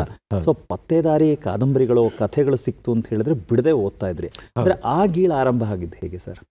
ನಾನು ಹೈಸ್ಕೂಲ್ಗೆ ಓದ್ತಿದ್ದಾಗ ನಮ್ಮೂರಲ್ಲಿ ಪಂಚಾಯತಿ ಇದರಲ್ಲಿ ಲೈಬ್ರರಿ ಇತ್ತು. ಆ ಲೈಬ್ರರಿ ಹೋದಾಗ ಪತ್ತೇದಾರಿ ಕಾದಂಬರಿ, ಎನ್ ನರಸಿಂಹಯ್ಯ, ಮತ್ತೆ ಜಿಂದೆ ನಂಜುಂಡಸ್ವಾಮಿ, BP ಕಾಳೆ, ಮಾಬಿ ಶೇಷಗಿರಿರಾವ್, ಇವ್ರದೆಲ್ಲ, ಆಮೇಲೆ BK ಸುಂದರ್ರಾಜ್, ಇವ್ರದೆಲ್ಲ ಪುಸ್ತಕಗಳು ನೋಡ್ತಾ ಇದ್ದೆ. ಒಂದು ಸುಮ್ಮನೆ ತಗೊಂಡೆ ಎನ್ ನರಸಿಂಹಯ್ಯ ಅಂದು. ಓದ್ತಾ ಕೂತಲೆ ಪುರುಷೋತ್ತಮನ ಸಾಹಸ, ಧನಂಜಯನ ಸಾಹಸ, ಈ ಥರ. ಆಮೇಲೆ ಎಲ್ಲರದು ಪತ್ತೇದಾರಿ ಕಾದಂಬರಿ ಎಲ್ಲ ಓದ್ತಾ ಇದ್ದಾಗ ನನಗೆ ಬೇರೆ ಏನೇನು ಹೊಳೆಯೋದು. ಆಮೇಲೆ ಸ್ಕೂಲು ಬಿಟ್ಟಾಗ, ಈ ಸ್ಕೂಲ್ ಬಿಡೋದಂದ್ರೆ ಬೆಲ್ಲ ಆದ ತಕ್ಷಣ ಗುಂಪಲ್ಲಿ ಹುಡುಗರು ಹೋಗ್ತಾರಲ್ಲ, ಯಾರ್ದಾದ್ರು ಒಬ್ಬನ ಜೇಬಲ್ಲಿ ಒಂದು ಚೀಟಿ ಇಟ್ಬಿಡೋದು. ಇಂದು ರಾತ್ರಿ ನಿನ್ನ ಅಂತ್ಯ, ಚೋರ ಶಿಖಾಮಣಿ, ಅದ ಆ ಕಾದಂಬರಿ ಪ್ರಭಾವ ಬರೆದು ಅವನ ಜೇಬಲ್ಲಿ ಇಟ್ಟು ಓದ್ ಮಾಡೋದು. ಅವನು ಮನೆಗೆ ಹೋದ್ಮೇಲೆ ಜೇಬ್ ನೋಡ್ತಾನೆ, ಇಂದು ರಾತ್ರಿ ನಿನ್ನ ಅಂತ್ಯ, ಚೋರ ಶಿಖಾಮಣಿ ಅಂತ. ಇನ್ನೊಂದು ದಿವಸ ಇನ್ನೊಂದು ಏನೋ. ಆಮೇಲೆ ಒಂದ್ಸಲ ಸಿಗಾಕೊಂಡೆ, ಯಾಕೋ ಹಿಂಗೆಲ್ಲ ಬಡಿಯೋರ್ತಿ ಅಂತ. ಇಲ್ಲ ತಮಾಷೆಗೆ ಅಂತ. ಈ ಥರ ತುಂಟಾಟತನ ಎಲ್ಲ ಇತ್ತು. ಹೀಗೆ ಕಾದಂಬರಿ ತುಂಬ ನನಗೊಬ್ಬನಿಗೆ ಅಂತಲ್ಲ, ಈ ಎನ್ ನರಸಿಂಹಯ್ಯನವರು, ಆಮೇಲೆ BK ಸುಂದರರಾಜ್, ಇಂಥವ್ರು, ಮಾಬಿ ಶೇಷಗಿರಿರಾವ್, ಅವರೆಲ್ಲ ಓದೋ ಹುಚ್ಚನ್ನ ಹೆಚ್ಚಿದವರು. ಅನೇಕರಿಗೆ ಈ ಓದೋದನ್ನ ಅಭ್ಯಾಸ ಮಾಡಿಸಿದವರು. ನಿಮ್ಮ ನಿರ್ದೇಶನದ ಚಿತ್ರ ಓಮಲ್ಲಿಗೆ ಅನ್ನುವಂಥದ್ದು, ಇಡೀ ನಿರ್ದೇಶನವನ್ನ ನೋಡಿದಾಗ ಸರ್ ನಿಜಕ್ಕೂ ಒಂದು ಕ್ಷಣನೂ ಬಿಡದೆ ಸೆರೆ ಹಿಡಿಯುವಂಥದ್ದು, ಅಂದ್ರೆ ವೀಕ್ಷಕರನ್ನ ಆ ಸಿನಿಮಾದ ಒಂದು ಅನುಭವನ ನೆನಪಿಸ್ಕೊಳ್ಳೋದಾದ್ರೆ ಸರ್. ಓ ಮಲ್ಲಿಗೆ ಚಿತ್ರ ಅದು ಗೊತ್ತಿಲ್ಲ. ಅದು ನಾನು ಅದಕ್ಕೆ ಹಿಂದೆ 1979ರಿಂದ ನಾನು ಮತ್ತು ನನ್ನ ಗೆಳೆಯ, ನನ್ನ ಕ್ಲಾಸ್ಮೇಟ್ ಒಬ್ಬರು ಯತೀಶಾಳು ಅಂತ, ಅವರು ಸಿನಿಮಾ ಹುಚ್ಚು. ನಾವಿಬ್ಬರು ಸಿನಿಮಾ ಹುಚ್ಚರು ಸೇರಿ ಏನೇನೋ ಮಾಡಬೇಕು, ಪ್ರೊಡ್ಯೂಸರ್ನ ಹಿಡಿಬೇಕು ಪ್ರಯತ್ನ ಮಾಡ್ತಾನೆ ಇದ್ವಿ. ಆಮೇಲೆ ಅದರ ಆಸೆ ಬಿಟ್ಬಿಟ್ಟೆ ನಾನು ಜನವಾಣಿಗೆ ಸೇರಿದ ಮೇಲೆ. ಅದಾದಮೇಲೆ ನನಗೆ ಸಿನಿಮಾದಲ್ಲಿ ಹಾಡು ಬರೆಯೋಕ್ಕೆ ಅವಕಾಶ ಆಯಿತು. ಆಮೇಲೆ ಕಾಶಿನಾಥ್ ಸರ್ ಅವರ ಪರಿಚಯ ಆಯಿತು, ಚಿತ್ರ ಸಾಹಿತ್ಯ ಅದೇ. ಆವಾಗಲೂ ನಾನು ಅದರದ್ದು ಆಸೆ ಬಿಟ್ಬಿಟ್ಟೆ. ಯಾಕಂದರೆ ಪ್ರಯತ್ನ ಮಾಡ್ತಾನೆ ಇದ್ದೀನಿ, ಯಾರೂ ಸೊಪ್ಪು ಹಾಕಲಿಲ್ಲ. ಯಾಕಂದರೆ ಅವಾಗ ಹುಡುಗಾಟಿಗೆ ನಮ್ಮ ನೋಡಿದ್ರೆ ಯಾರು ಚಿಕ್ಕ ಹುಡುಗರು, ಕಾಲೇಜ್ ಹುಡುಗರು, ಇವ್ರು ಏನು ಮಾಡ್ಯಾರೋ ಅನ್ನೋ ಒಂದು ಪರ್ಸ್ನಾಲಿಟಿನೇ ಇರಲಿಲ್ಲ. ಸೊ ಹಾಗಾಗಿ ಯಾರು ಅದನ್ನು ಸೀರಿಯಸ್ ಆಗಿ ತಗೊಳ್ಳಿಲ್ಲ. ಆಮೇಲೆ ಉಪೇಂದ್ರ ಅವರು ಪರಿಚಯ ಆಗಿ ಅವರು ನನ್ನನ್ನು ಸಂಗೀತ ನಿರ್ದೇಶಕನನ್ನಾಗಿ ಮಾಡಿ ನನ್ನ ಹಣೆ ಬರವನ್ನೇ ಬದಲಾಯಿಸಿ ನಾನು ಮ್ಯೂಸಿಕ್ ಡೈರೆಕ್ಟರ್ ಆದೆ. ಆ ಟೈಮಲ್ಲಿ ರಮೇಶ್ ರಾವ್ ಅವರು ಪರಿಚಯ ಆದರು. ಅವರು ಒಂದು ದಿವಸ ಬಂದು ಹೇಳಿದ್ರು, ಮನೋಹರ್, ನೀವು ಎಲ್ಲ ಸಂದರ್ಶನದಲ್ಲೂ ನಾನು ನಿರ್ದೇಶಕ ಆಗಬೇಕು ಅಂತ ಬಂದೆ, ಸಂಗೀತ ನಿರ್ದೇಶಕ ಆದೆ ಅಂತ ಹೇಳ್ತಾ ಇದ್ರಲ್ಲ. ಪಲ್ಲವಿ ಪ್ರಕಾಶನ್ ಅವರು ಅವರು ಹೇಳ್ತಾ ಇದ್ರು, ಇವ್ರ ಕೈಲಿ ಒಂದು ನಿರ್ದೇಶನ ಮಾಡಿಸ್ಬೇಕು, ಏನು ಮಾಡ್ತಾರೆ ನೋಡೋಣ ಅಂತ ಹೇಳ್ತಾ ಇದ್ರು ಅಂತ. ಅದಕ್ಕೆ ನಾನು ಆಯ್ತಪ್ಪ ಬರಲಿ ಅಂತ. ನಾನು ಯಾಕಂದರೆ ಅಷ್ಟೊತ್ತಿಗಾಗಲೇ 100 ಮಂದಿ ಆಶ್ವಾಸನೆ ಕೊಟ್ಟಿದ್ದು ಮಾಡಲಿಲ್ಲ. ಆವಾಗ ಒಂದು ದಿವಸ, ಆವಾಗ ಬ್ಯಾಚುಲರ್ ಲೈಫ್, ಎಲ್ಲ ಹುಡುಗರೆಲ್ಲ ಒಂದು ಮನೆಯಲ್ಲಿದ್ವಿ ನಾವು. ನಾನು ಸ್ನಾನದ ಮನೆಯಲ್ಲಿದ್ದೆ. ಟಕ ಟಕ ಟಕ ಬಾಗಿಲು ತಟ್ಟರು. ಯಾರು? ನಾನು ರಮೇಶ್ ರಾವ್. ಹೇಳಿ ರಮೇಶ್, ಇದು ಪಲ್ಲವಿ ಪ್ರಕಾಶ್ ಬಂದಿದ್ದಾರೆ. ಹೌದಾ? ನಾನು ಬೇಗ ಬೇಗ ಸ್ನಾನ ಮುಗಿಸಿ ಆವಾಗ ಇರೋಷ್ಟು ಕೂದಲನ್ನ ಚೆನ್ನಾಗಿ ಬಾಚಿ, ಅವಾಗ ಕೂದಲಿತ್ತು, ಸಾಕ್ಷಿ ಇದೆ, ಫೋಟೋ ಪ್ರೂಫ್ ಇದೆ. ಸೊ ತಲೆಯೆಲ್ಲ ಬಾಚ್ಕೊಂಡು ಬಂದೆ, ಶರ್ಟ್ ಎಲ್ಲ ಹಾಕೊಂಡು ಬಂದೆ. ನೋಡಿದರೆ ಇಬ್ಬರು ಗಂಡಸರು ಇದ್ದರು. ನಾನು ಪಲ್ಲವಿಯವರು ಎಲ್ಲೋ ಹೊರಗಡೆ ಇರ್ಬೋದು ಅಂದ್ಕೊಂಡು, ನಮಸ್ಕಾರ ನಮಸ್ಕಾರ. ಅವ್ರು ಹೇಳಿದ್ರು, ನಾವು ನಿಮ್ಮಿಂದ ಒಂದು ಸಿನಿಮಾ ಡೈರೆಕ್ಷನ್ ಮಾಡಿಸ್ಬೇಕು ಅಂತಿದ್ವಿ. ಹೌದಾ, ಆಗಲಿ, ಸಂತೋಷ. ಆಮೇಲೆ ಹಾಗೆ ಲೋಕಾಭಿರಾಮ ಕತೆ ಯಾವುದು ಇರ್ತಿದ್ದೀರ? ಕತೆ ಇದೆ ಅಂತ. ಆಮೇಲೆ ಹೀಗಾಗಿ ಅವರು ಹೊರಟೋದ್ಮೇಲೆ ರಮೇಶ್ ಹತ್ರ ಕೇಳಿದೆ, ರಮೇಶ್, ಪಲ್ಲವಿ ಯಾಕೆ ಬರಲಿಲ್ಲ? ಪಲ್ಲವಿ ಪ್ರಕಾಶ್ ಅಂದರು. ಅವರು ಪಲ್ಲವಿ ಅಂತ ಕ್ಯಾಸೆಟ್ ಕಂಪನಿ, ಪಲ್ಲವಿ ಪ್ರಕಾಶ್ ಅವ್ರ ಹೆಸರು. ಅವತ್ತು ಎಲ್ಲರೂ ನಕ್ಬಿಟ್ರು, ನಮ್ಮನೇಲಿ ಇದ್ದ ಹುಡುಗರೆಲ್ಲ. ಆಮೇಲೆ ಸರಿ, ನಿಜವಾಗ್ಲೂ ಮಾಡ್ತಾರೆ ಸಿನಿಮಾ ಅಂತ. ಮಾಡ್ತಾರೆ ಅವರು. ಆಮೇಲೆ ನನ್ನ ಕತೆಗಳೆಲ್ಲ ನೋಡಿದ್ರೆ ನನಗೆ ಸಮಾಧಾನ ಇಲ್ಲ. ನನ್ನ ಮೊದಲನೇ ಚಿತ್ರ ಮಾಡಿದಾಗ ಅದೇನಾದರೂ ವಿಶೇಷವಾಗಿರಬೇಕು ಅಂತ. ಬಟ್ ನನಗೆ ಸ್ಯಾಟಿಸ್ಫ್ಯಾಕ್ಷನ್ ಇರಲಿಲ್ಲ. ಮತ್ತೆ ಒಂದು ವಾರ ಬಿಟ್ಟು ಅವ್ರು ಬಂದರು. ಅವ್ರು ಕುಮಟಾದಿಂದ ಬರಬೇಕಿತ್ತು. ಬಂದರು, ಮತ್ತೆ ಕೇಳಿದ್ರು. ಆವಾಗ ನನಗೆ ಇವರು ಸೀರಿಯಸ್ ಆಗಿದ್ದಾರೆ ಅಂತ. ಯಾಕಂದರೆ ಹಿಂದೆಲ್ಲ ಬರೀ ಆಶ್ವಾಸನೆ ಕೊಟ್ಟು ಹೋದವರು, ಇದು ನಿಜವಾಗ್ಲೂ ಮಾಡ್ತೀಯಾನೆ ಅಂತ ಗೊತ್ತಾಗಿ ಆವಾಗ ಹೇಳಿದೆ, ಇಲ್ಲ, ನನ್ನ ಕತೆ ನನಗೆ ಸಮಾಧಾನ ಇಲ್ಲ, ನಾವೊಂದು ಕೆಲಸ ಮಾಡೋಣ. ರಮೇಶ್ ಅರವಿಂದ್ ನನ್ನ ಪರಿಚಯ, ನನಗೆ ಫ್ರೆಂಡೇ ಅವರು, ಅವ್ರ ಹತ್ರ ಹೋಗೋಣ, ವಿಷಯ ಹೇಳೋಣ ಅಂತ. ಸೊ ರಮೇಶ್ ಅರವಿಂದ್ ಅವ್ರ ಮನೆಗೆ ಹೋದ್ವಿ. ಮನೆಗೆ ಹೋಗ್ಬಿಟ್ಟು, ಈಗ ಇವರೇ ಪ್ರೊಡ್ಯೂಸರು, ಈಗ ನಮ್ಮ ಹತ್ರ ಕತೆ ಇಲ್ಲ, ಸಿನಿಮಾ ಮಾಡಬೇಕು, ನೀವೇ ಹೀರೋ ಅಂತ. ಅವರು ಡೋಂಟ್ ವರಿ, ಚೆನ್ನೈಯಲ್ಲಿ K Balachander sir assistant Anant ಅಂತಿದ್ದಾರೆ, ಅವ್ರ ಹತ್ರ ಒಂದು ಕತೆ ಇದೆ, ನಾನು ಕೇಳಿದ್ದೀನಿ, ಚೆನ್ನಾಗಿದೆ ಅಂತ ಹಾಗೆ ಹೇಳಿದ್ರು. ನಾವು ಮತ್ತೆ ಚೆನ್ನೈಗೆ, ಆವಾಗ ಮದ್ರಾಸ್ ಅಂತಿದ್ವಿ, ಮದ್ರಾಸಿಗೆ ಹೋದ್ವಿ. ಹೋಗಿ ಕೆ ಬಾಲಚಂದರ್ ಸರ್ನ ಮೀಟ್ ಮಾಡಿದ್ವಿ, ಆಶೀರ್ವಾದ ತಗೊಂಡ್ವಿ. ನನ್ನ ಫೇವ್ರೆಟ್ ಡೈರೆಕ್ಟರ್ ಅವರು. ಸೊ ಅವರು ಆಮೇಲೆ ಅನಂತ್ ಅವ್ರನ್ನ ಮೀಟ್ ಮಾಡಿದ್ವಿ. ಅವರು ಕತೆ ಅರ್ಧ ಬರೆದಿದ್ರು, ಪೂರ್ತಿ ಬರೆದಿರಲಿಲ್ಲ. ಆದರೆ ಅದು ಸ್ವಲ್ಪ ಈ ಕೋರ್ಟು ಮತ್ತು ವಾದ ವಿವಾದ ಆ ಥರ, ಅದು ಸಿಟಿ ಕತೆ. ನಮಗೆ ಏನನ್ನಿಸ್ತು, ಇದು ಸ್ವಲ್ಪ ಕಷ್ಟ, ಇದರ ಬದಲು ಒಂದು ಹಳ್ಳಿ ಕತೆ, ಇದನ್ನು ಹಳ್ಳಿಗೆ ಕನ್ವರ್ಟ್ ಮಾಡೋಣ ಅಂತ ಅಂದ್ಬಿಟ್ಟು ಆ ಹೀರೋಯಿನು ಇನ್ನೋಸೆಂಟ್ ಅಂತ ಮಾಡಿ ಹಿಂಗೆಲ್ಲ ಮಾಡಿ ನಾನು ರಮೇಶ್ ರಾವ್ ಸೇರಿಕೊಂಡು ಅದಕ್ಕೆ ಒಂದು ಆಕೃತಿ ಕೊಟ್ವಿ. ಆಮೇಲೆ ರಮೇಶ್ ಅರವಿಂದ್ ಅವರಿಗೆ ಕತೆ ಹೇಳಿದ್ವಿ. ಅವರು ಓಕೆ, ಇಷ್ಟ ಆಯ್ತು ಅವರಿಗೆ. ಅವರು ಆವಾಗ ಹೇಳಿದರು, ಅಷ್ಟೊತ್ತಿಗಾಗಲೇ ಈ ಅನುರಾಗ ಸಂಗಮದ್ದು ಓ ಮಲ್ಲಿಗೆ ನಿನ್ನೊಂದು ಯಾವ್ದು ಕ್ಲಿಕ್ ಆಗಿತ್ತು. ಆ ಓ ಮಲ್ಲಿಗೆನೇ ಈ ಟೈಟ್ಲ್ ಇಡೋಣ ಇಲ್ಲಿಗೆ ಅಂತ ಅಂದರು. ಖುಷಿ ಆಯಿತು, ಪ್ರೊಡ್ಯೂಸರ್ಗೂ ಖುಷಿ ಆಯಿತು. ಶೂಟಿಂಗ್ ಮಾಡ್ತಾ ಮಾಡ್ತಾ ಏನಾಗ್ತಿತ್ತು, ರಮೇಶ್ ಅರವಿಂದ್ ಅವರು ಅವರು ಸಿಕ್ಕಾಪಟ್ಟೆ ಬ್ರಿಲಿಯಂಟು, ಅವ್ರಿಗೂ ಕ್ರಿಯೇಟಿವಿಟಿ ತುಂಬ. ಆ ಸಿನಿಮಾ ನೀವು ನೋಡಿರ್ತೀರಾ ಅಥವಾ ನೋಡಿದಾಗ ಅದರಲ್ಲಿ ಒಂದು ಬಲೂನ್ ಊದೋದು ಮೈಮ್ ಮಾಡ್ತಾರೆ ಅವರು, ಅದು ರಮೇಶ್ ಅರವಿಂದ್ ಅವರದೇ ಐಡಿಯಾ. ಓಕೆ, ಆ ಸೀನ್ ಅವ್ರು ಕೊಟ್ಟರು. ಅದಾದ್ಮೇಲೆ ಇನ್ನೊಂದು ಒಳ್ಳೆ ಸೀನ್, ಅದು ಅವರು ಕೆ ಬಾಲಚಂದರ್ ಅಭಿಮಾನಿ ಆದ್ರಿಂದ ಕೆ ಬಾಲಚಂದರ್ ಅವ್ರದ್ದು ಸಿಂಬಾಲಿಕ್ ಶಾಟ್ಸು ಇಂಡಿಯಾದಲ್ಲಿ ಯಾರೂ ಮಾಡಿಲ್ಲ, ಅಷ್ಟು ಅದ್ಭುತವಾದ ನಿರ್ದೇಶಕ ಅವರು. ಇದರಲ್ಲಿ ಓಮಲಿಗೆಯಲ್ಲಿ ಅವಳು ಬಸ್ರಿಯಾಗಿ ಒಂದೊಂದು ತಿಂಗಳು ಇನ್ನೇ 9 ತಿಂಗಳಾಗುವಾಗ ಆ ಲೆಕ್ಕ ಹೇಗಿಡೋದು, ಅದಕ್ಕೆ ಒಂದು ಬೆಲ್ಟ್, ಆ ಬೆಲ್ಟಲ್ಲಿ ಚಾಕ್ ಪೀಸಲ್ಲಿ ಗುರುತು ಒಂದೊಂದು ತಿಂಗಳದು, ಅದು ರಮೇಶ್ ಅರವಿಂದ್ ಅವರ ಐಡಿಯಾ. ಸೊ ಅದು 2 ಸೀನು ಅದು ಅವ್ರದ್ದು, ಕ್ರೆಡಿಟ್ ಅವ್ರಿಗೆ ಕೊಡಲೇಬೇಕು ನಾವು. ಸೊ ಈ ಥರ.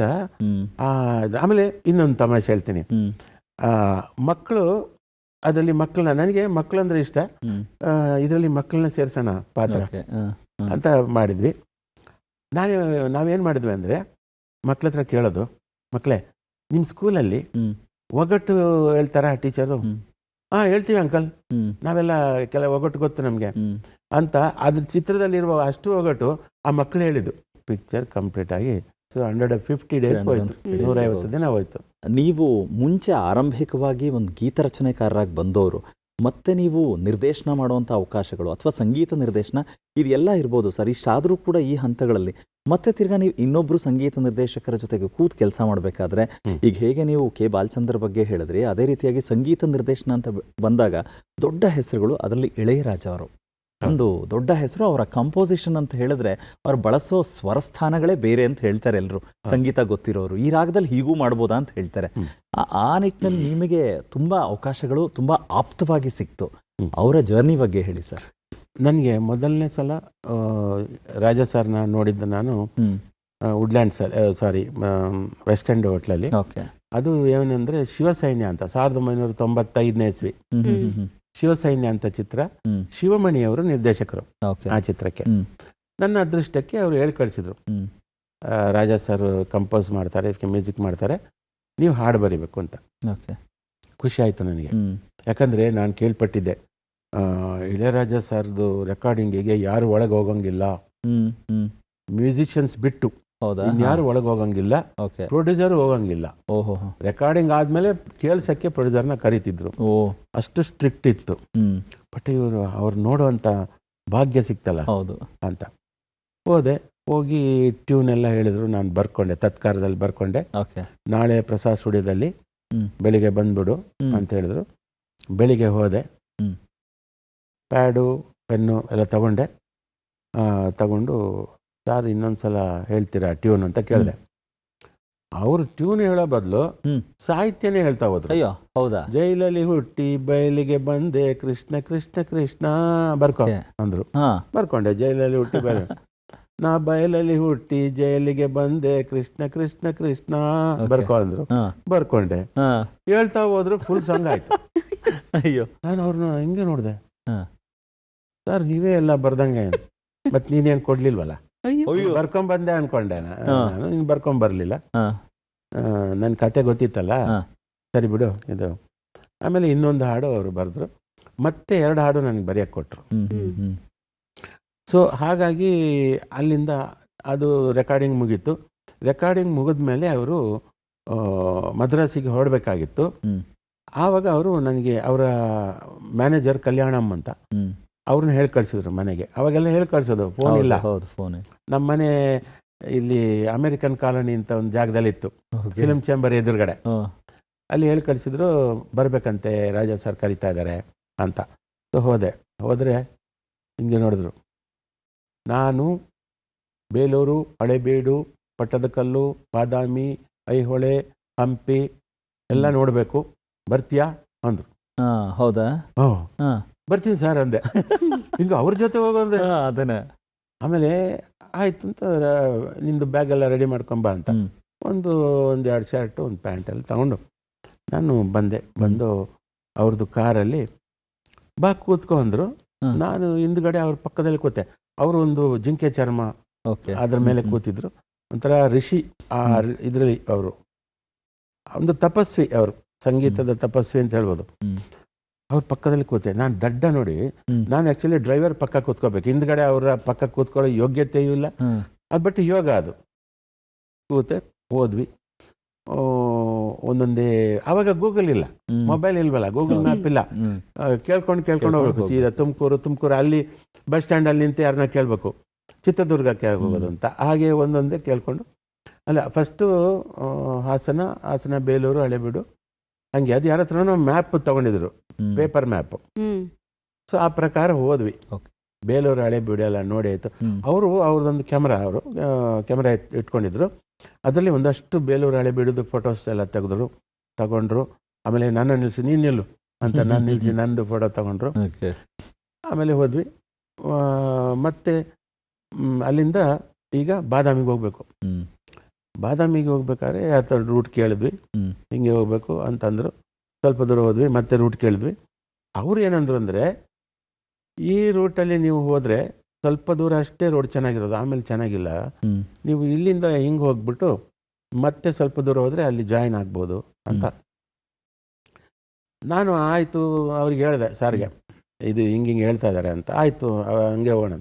ಸ್ವಲ್ಪ ದೂರ ಹೋಗ್ತಾ ರೋಡ್ ಚೆನ್ನಾಗೇ ಇದೆಯಲ್ಲ, ಇಷ್ಟು ದೂರ ಬಂದ್ವಿ, ಚೆನ್ನಾಗೇ ಇದೆಯಲ್ಲ, ಅವ್ರು ಯಾರೋ ತಪ್ಪು ಮಾಹಿತಿ ಹೇಳಿದ್ದಾರೆ ಅಂತ ಹೋಗೇ ಬಿಟ್ವಿ. ಹೋದರೆ 1 ಕಿಲೋಮೀಟ್ರು ಹೋದ್ಮೇಲೆ ಗೊತ್ತಾಯ್ತು ಅದು ಕೊರಕಲು ರೋಡು. ಆಮೇಲೆ ತಮಾಷೆ ಅಂದರೆ 1 ಮೈಲಿಗಲ್ಲಲ್ಲಿ ಇನ್ನು 60 ಕಿಲೋಮೀಟರು ಬಾದಾಮಿ ಅಂತಿದ್ರೆ, ಮುಂದಕ್ಕೆ ಹೋಗ್ತಾ ಇದೆ 120 ಕಿಲೋಮೀಟರ್. ಹೋಗ್ತಾ ಕಡಿಮೆ ಆಗ್ಬೇಕಲ್ಲ, ಏನೇನೋ ಆಗ್ತಿದೆ. ಒಂದೊಂದು ಮೈಲಿಗಲ್ಲಿ ಒಂದೊಂದು ತೋರಿಸ್ತಾ ಇದೆ. ನನಗೆ ಅವಾಗ ನಾಚಿಕೆನೇ ಆಯಿತು. ಅವರು ನೀನು ಅವ್ರು ಹೇಳಿದ ಥರನೇ ಅಲ್ಲಿಂದ ಹೋಗ್ಬೇಕಿತ್ತಲ್ಲ ಅಂತ ಹೇಳಿದ್ರು. ಬಟ್ ನಾನು ಒಂಥರ ಆಗೋಯ್ತು ನನಗೆ. ಬಟ್ ಸ್ವಲ್ಪ ದೂರ ಹೋದ್ಮೇಲೆ ಒಳ್ಳೆ ದಾರಿ ಸಿಕ್ತು. ಬಾದಾಮಿ ನೋಡಿದ್ವಿ, ಪಟ್ಟದಕಲ್ಲು ನೋಡಿದ್ವಿ, ಆಮೇಲೆ ಹಂಪಿಗೆ ಹೋದ್ವಿ. ಹಂಪಿಯಲ್ಲಿ ಉಳ್ಕೊಂಡ್ವಿ, ಅಲ್ಲಿ ಗೆಸ್ಟ್ ಹೌಸಲ್ಲಿ ಉಳ್ಕೊಂಡು ಆಮೇಲೆ ಮಂತ್ರಾಲಯಕ್ಕೆ ಹೋದ್ವಿ. ಅವರಿಗೆ ರಾಯರ ಭಕ್ತರು. ಮಂತ್ರಾಲಯಕ್ಕೆ ಹೋದರೆ ಅಲ್ಲಿ ಅವರಿಗೆ ಶಾಲು ಇದೆಲ್ಲ ಗೌರವ ಎಲ್ಲ ಮಾಡಿ ಅಲ್ಲಿ ಉಳಿಸ್ಕೊಂಡ್ರೆ ನಾನು ಅವರು ಒಂದು ರೂಮು.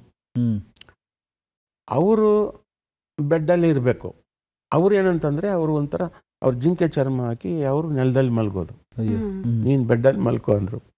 ನನಗೆ ಅವು ದೊಡ್ಡ ಮ್ಯೂಸಿಕ್ ಡೈರೆಕ್ಟ್ರು, ಅವರು ನೆಲದಲ್ಲಿ, ನಾನು ಬೆಡ್ಡಲ್ಲಿ, ಹೆಂಗಪ್ಪ ಅಂತ. ರಾತ್ರಿ ನೀನು ಇದ್ದೇನೆ ಬರಲ್ಲ, ನನಗೆ ಒಂಥರ ಮುಜುಗರ ಆಗ್ತಿತ್ತು. ಹೌದು. ಆದರೆ ಅವ್ರಿಗೇನಿಲ್ಲ, ಕ್ಯಾರೇ ಇಲ್ಲ ಅವರಿಗೆ. ಆಮೇಲೆ ಬೆಳಿಗ್ಗೆ ಎದ್ದು ಸ್ನಾನ ಮಾಡಿ ಪ್ರಸಾದ ತಗೊಂಡು ಅವರು ನನ್ನನ್ನು ಅಲ್ಲಿಂದ ಬಸ್ ಹತ್ತಿಸಿ ಅವರು ಮದ್ರಾಸಿಗೆ ಹೋದ್ರು. ನಾನು ಬೆಂಗಳೂರಿಗೆ ಬಂದೆ. ಸರ್ ಜೊತೆಗೆ ಏನು ಬರೀ ಮಾತಾಡಿಸ್ತಿರಲ್ಲ, ಹಾಡ್ಗಿಡ್ ಏನು ಹಾಡ್ಸಲ್ವಾ ಅಂತ ಕೇಳ್ತಾರೆ ಆಡಿಯನ್ಸ್ ನೋಡ್ತಾ ಇರೋರು. ಹೌದಾ? ಒಂದು ಝಲಕ್ ಬಿಡ್ಬೋದಾ ಸರ್? ನಿಮಗಿಷ್ಟ ಇರೋ ನಿಮ್ಮ ಕಂಪೋಸಿಷನ್ನು? ನನ್ನ ಕಂಪೋಸಿಷನಲ್ಲಿ ಅವಾಗ ಗೆಜ್ಜೆನಾದದ್ದು ಇದು, ಮೇಘ ಓ ಮೇಘ ಸುರಿ ಕಂಬನಿ ಕೇಳು ಎಲ್ಲೆಲ್ಲೋ ಕಹಿ ಮಾರ್ದನಿ ಆಶಾ ಸಂದೇಶ ಕೊಡು ಪ್ರೇಮಿಗೆ ತರರರ ತರರ ಮೇಘ ಓ ಮೇಘ ಸುರಿ ಕಂಬನಿ. ಇದಕ್ಕೆ ನನಗೆ ಫಸ್ಟ್ ಸ್ಟೇಟ್ ಅವಾರ್ಡ್ ಬಂತು ಸಾಹಿತ್ಯಕ್ಕೆ. ಸರ್, ಇನ್ನು ಮತ್ತೊಂದು ಹಾಡು ಅಂದ್ರೆ ಜೋಡಿ ಹಕ್ಕಿ ಸಿನಿಮಾದ ಹಾಡು, ಲಾಲಿ ಸುವಾಲಿ ಹಾಡು ಎಲ್.ಎನ್. ಶಾಸ್ತ್ರಿ ಅವರು ಹಾಡಿದ್ದಾರೆ. ಬಹಳ ಅದ್ಭುತ, ಅಂದ್ರೆ ಬಹಳ ವೇರಿಯೇಷನ್ಸ್ ಇದೆ. ಇದು ಹಾಡು ಕಂಪೋಸ್ ಮಾಡೋದಕ್ಕೆ ಬಹುಶಃ ತಮಗೆ ಬಹಳ ಸಮಯ ತಗೊಂಡ್ರಿ ಅಂತ ಎಲ್ಲೋ ಓದಿದ್ ನೆನಪು. ಅವತ್ತು ಈ ಡಿ ರಾಜೇಂದ್ರ ಬಾಬು ಸರ್ ಅವ್ರು ತುಂಬ ಮ್ಯೂಸಿಕ್ ಪ್ರೇಮಿ ಅವರು. ಆವಾಗ ನನ್ನ ಜೊತೆ ಇದ್ದವರು ಶಂಕರ್ ಶಾನ್ಭೋಗ್ ಅವರು. ಶಂಕರ್ ಶಾನ್ಭೋಗ್ ಅವರು ಹಿಂದೂಸ್ತಾನಿ ವಿದ್ವಾನ್. ಹೌದು. ಅವರಿಗೆ ಟ್ಯೂನ್ ಹೇಳೋದು, ಅವರು ಸ್ವರದಲ್ಲಿ ಬರ್ಕೊಳ್ಳೋದು. ನನಗೆ ಆ್ಯಕ್ಚುಲಿ ನೊಟೇಶನ್ ಕಲಿಸಿದೆ ಶಂಕರ್ ಶಾನ್ಭೋಗ್ ಅವರು, ಯಾವ ಥರ ನೊಟೇಶನ್ ಬರಿಬೇಕು ಅಂತ. ಅದು ಇವತ್ತಿಗೂ ನನಗೆ ಅದು ಒಂದು ಇದಾಯಿತು, ಒಳ್ಳೆ ಪಾಠ. ಅವರು ಎಲ್ಲ ಬರ್ಕೊಂಡ್ರು, ಟ್ಯೂನ್ ಎಲ್ಲ ಬರ್ಕೊಂಡ್ರು. ಒಂದು 4 ಟ್ಯೂನು ಶಾನ್ಭೋಗ್ ಅವರು ಹಾಡಿ ತೋರಿಸಿದ್ರು. ಬಾಬು ಸರ್ಗೆ ಯಾವುದು ಇಷ್ಟ ಆಗಲಿಲ್ಲ. ಯಾಕೋ ನನಗೆ ಸಮಾಧಾನ ಆಗ್ತಾ ಇಲ್ಲ, 1 ಅವರ್ ಅಂದರು. ಅಷ್ಟೊತ್ತಿಗೆ ಊಟ ಟೈಮ್ ಆಯಿತು. ಊಟ ಎಲ್ಲ ಆದಮೇಲೆ ಮತ್ತೆ ಶಂಕರ್ ಏನು ಮಾಡೋದು ಈಗ ಅಂತ, ಇರಲಿ ನಾನು ಅಹಿರ್ ಭೈರವಿಯಲ್ಲಿ ಒಂದು ಆಲಾಪ ತೆಗಿತೀನಿ, ನಿಮಗೆ ಅದರಿಂದ ಏನಾದ್ರು ಟ್ಯೂನ್ ಸಿಗ್ಬೋದು ಅಂತ. ಆವಾಗ ರೇ ರೇ ರೇ ರೇ ರಾ ರೇ ರೇ ರಾ ಅಂತ ಶುರು ಮಾಡಿದ್ರು. ಓಕೆ. ಫುಲ್ ಆಲಾಪ ಆಡ್ತಾ ಆಡ್ತಾ ಆಡ್ತಾ ಶಂಕರ್ ಏನೋ ಬಂತು. ರಾ ರಾ ರೇ ರಾ ರಾ ರಾ ರೇ ರೇ ರಾ ರಾ ರಾ ರೇ ನನ್ನ ಅಂತ ಆಮೇಲೆ ಅದಕ್ಕೆ ಬರೆದು ಲಾಲಿಸುವಾಲಿ ಹಾಡೆಲ್ಲ ಲಾಲಿ ನನ್ನ ಚೆಲುವಿಗೆ ಸೊಗಸಾದ ಲಾಲಿ ಅಂತ ಇದು ಡಮ್ಮಿ ಲೈನ್ಸು ಬರೆದೆ. ಅದೇ ಓಕೆ ಆಯಿತು. ಬಾಬು ಸರ್ ಚೆನ್ನಾಗಿದೆ ಸೂಪರ್ ಅಂತಂದರು. ಅಲ್ಲಿ ಪಾಸ್ ಆದೆ.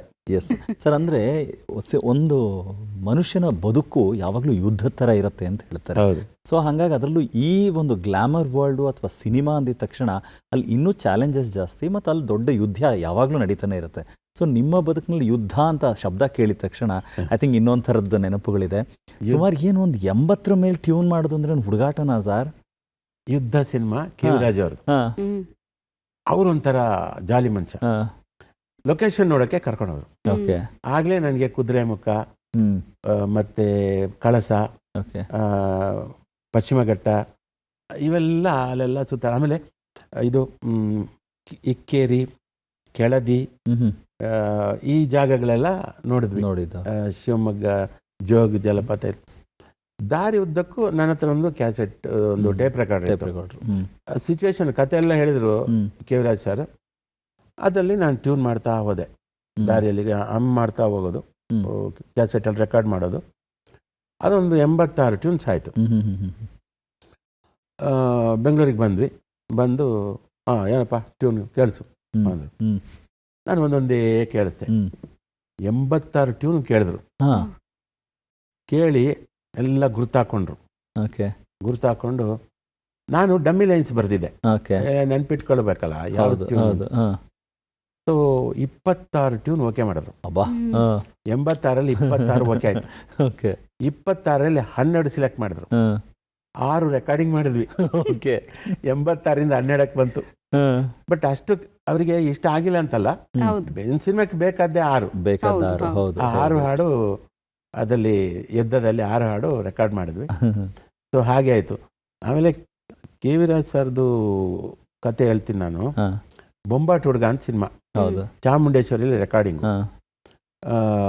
ಅವರು ಟ್ಯೂನ್ ಎಲ್ಲ ಓಕೆ ಮಾಡಿ ರೆಕಾರ್ಡಿಂಗ್ ಮಾಡ್ಕೊಳ್ಳಿ, ನಾನು ರಾತ್ರಿ ಬಂದು ಕೇಳ್ತೀನಿ ಅಂತ ಹೋದ್ರು. ಬೆಳಿಗ್ಗೆ ಒಂದು ಸಾಂಗ್ ರೆಕಾರ್ಡಿಂಗ್ ಮಾಡಿದ್ವಿ. ಮಧ್ಯಾಹ್ನ 3 ಗಂಟೆಯಿಂದ ಇನ್ನೊಂದು ಸಾಂಗ್. ಅದು ರೆಕಾರ್ಡಿಂಗ್ ಮುಗಿಸೋಷ್ಟೊತ್ತಿಗೆ 11 ಗಂಟೆ ಆಯಿತು. ರೆಕಾರ್ಡಿಂಗ್ ಎಲ್ಲ ಆಯಿತು, ಶಾಸ್ತ್ರೀಯ ಟ್ರ್ಯಾಕ್ ಎಲ್ಲ ಆಡಿ ಆಯಿತು. 12 ಗಂಟೆಗೆ ಬಂದರು ಸರ್. ಮ್ಯೂಸಿಷಿಯನ್ಸ್ಗೆ ನೀವೆಲ್ಲ ಹೋಗ್ಬೇಡಿ, 12 ಗಂಟೆ ರಾತ್ರಿವರೆಗೂ ಪಾಪ ಮ್ಯೂಸಿಷಿಯನ್ಸ್ ಕಾಯ್ತಾ ಇದ್ದಾರೆ.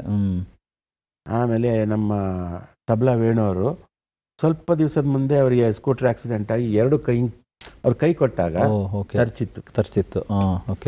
ಅದು ವಾಸಿ ಆಗ್ಬೇಕಾದ್ರೆ ಒಂದು 5-6 ತಿಂಗಳಾಗಿತ್ತು. ಅವಾಗ ತಾನೇ ವಾಸಿ ಆಗಿತ್ತು. ಬಟ್ ತಬಲಾ ನುಡ್ಸೋಕ್ಕೆ ಆ ನೋವಲ್ಲೂ ನುಡಿಸ್ತಿದ್ರು ಅವರು. ಅವರು ಗ್ರೇಟ್. ಅವರು ಇದ್ರು. ಸಾರಾ ಗೋವಿಂದ್ ಅವರು ಪ್ರೊಡ್ಯೂಸರು. ಕಿವಿರಾಜ್ ಸರ್ ಬಂದರು, ಸಾಂಗ್ ಕೇಳಿದ್ರು, ಕ್ಯಾನ್ಸಲ್ ಅಂದ್ಬಿಟ್ರು. ಅಯ್ಯೋ. ನನಗೆ ಶಾಸ್ತ್ರಿಗೆ ಒಂಥರ ಆಗುತ್ತೆ. ಏನಪ್ಪ ಸರ್ ಹೆಂಗೆ ಸರ್, ಬೇರೆ ಮಾಡೋಣ ಅಂತ. ಅಲ್ಲಿ ಇನ್ನೊಂದು ರೂಮ್, ಕಂಪೋಸಿಂಗ್ ರೂಮ್ ಇತ್ತು. ಅವರು ಅಷ್ಟೊತ್ತಿಗೆ ಮ್ಯೂಸಿಷಿಯನ್ಸು ಎದ್ಬಿಟ್ರು. ಕಷ್ಟ ಆಗುತ್ತೆ ಹಾಗೆ ಅಂತ. ಸೊ ಅಲ್ಲಿ ಸ್ವಲ್ಪ ವೇಣು ಅವರಿಗೂ ಪ್ರೊಡ್ಯೂಸರ್ಗೂ ಒಂಚೂರು ಕ್ಲಾಶ್ ಆಯಿತು. ನಾನು ಮಧ್ಯ ಪ್ರವೇಶ ಮಾಡೋಂಗಿಲ್ಲ ನನ್ನ ಪರಿಸ್ಥಿತಿ. ಬಟ್ ಕೊನೆಗೆ ಕಿವಿರಾಜ್ ಸರ್ ಸಮಾಧಾನ ಮಾಡಿ, ಆಯ್ತಪ್ಪ ನಾಳೆ ಬನ್ನಿ ಅಂತ. ಸರಿ, ನನ್ನನ್ನು ರೂಮಿಗೆ ಕರ್ಕೊಂಡೋದ್ರು ರಾಜು ಸರ್. ಕರ್ಕೊಂಡೋಗಿ ಹೇಳಪ್ಪ ಇವಾಗ ಏನೇನು ಟ್ಯೂನ್ ಬರುತ್ತಾ ಹೇಳು ಅಂತ. ಎಲ್ಲನ್ ಶಾಸ್ತ್ರಿ ನನ್ನ ಪಕ್ಕದಲ್ಲಿ.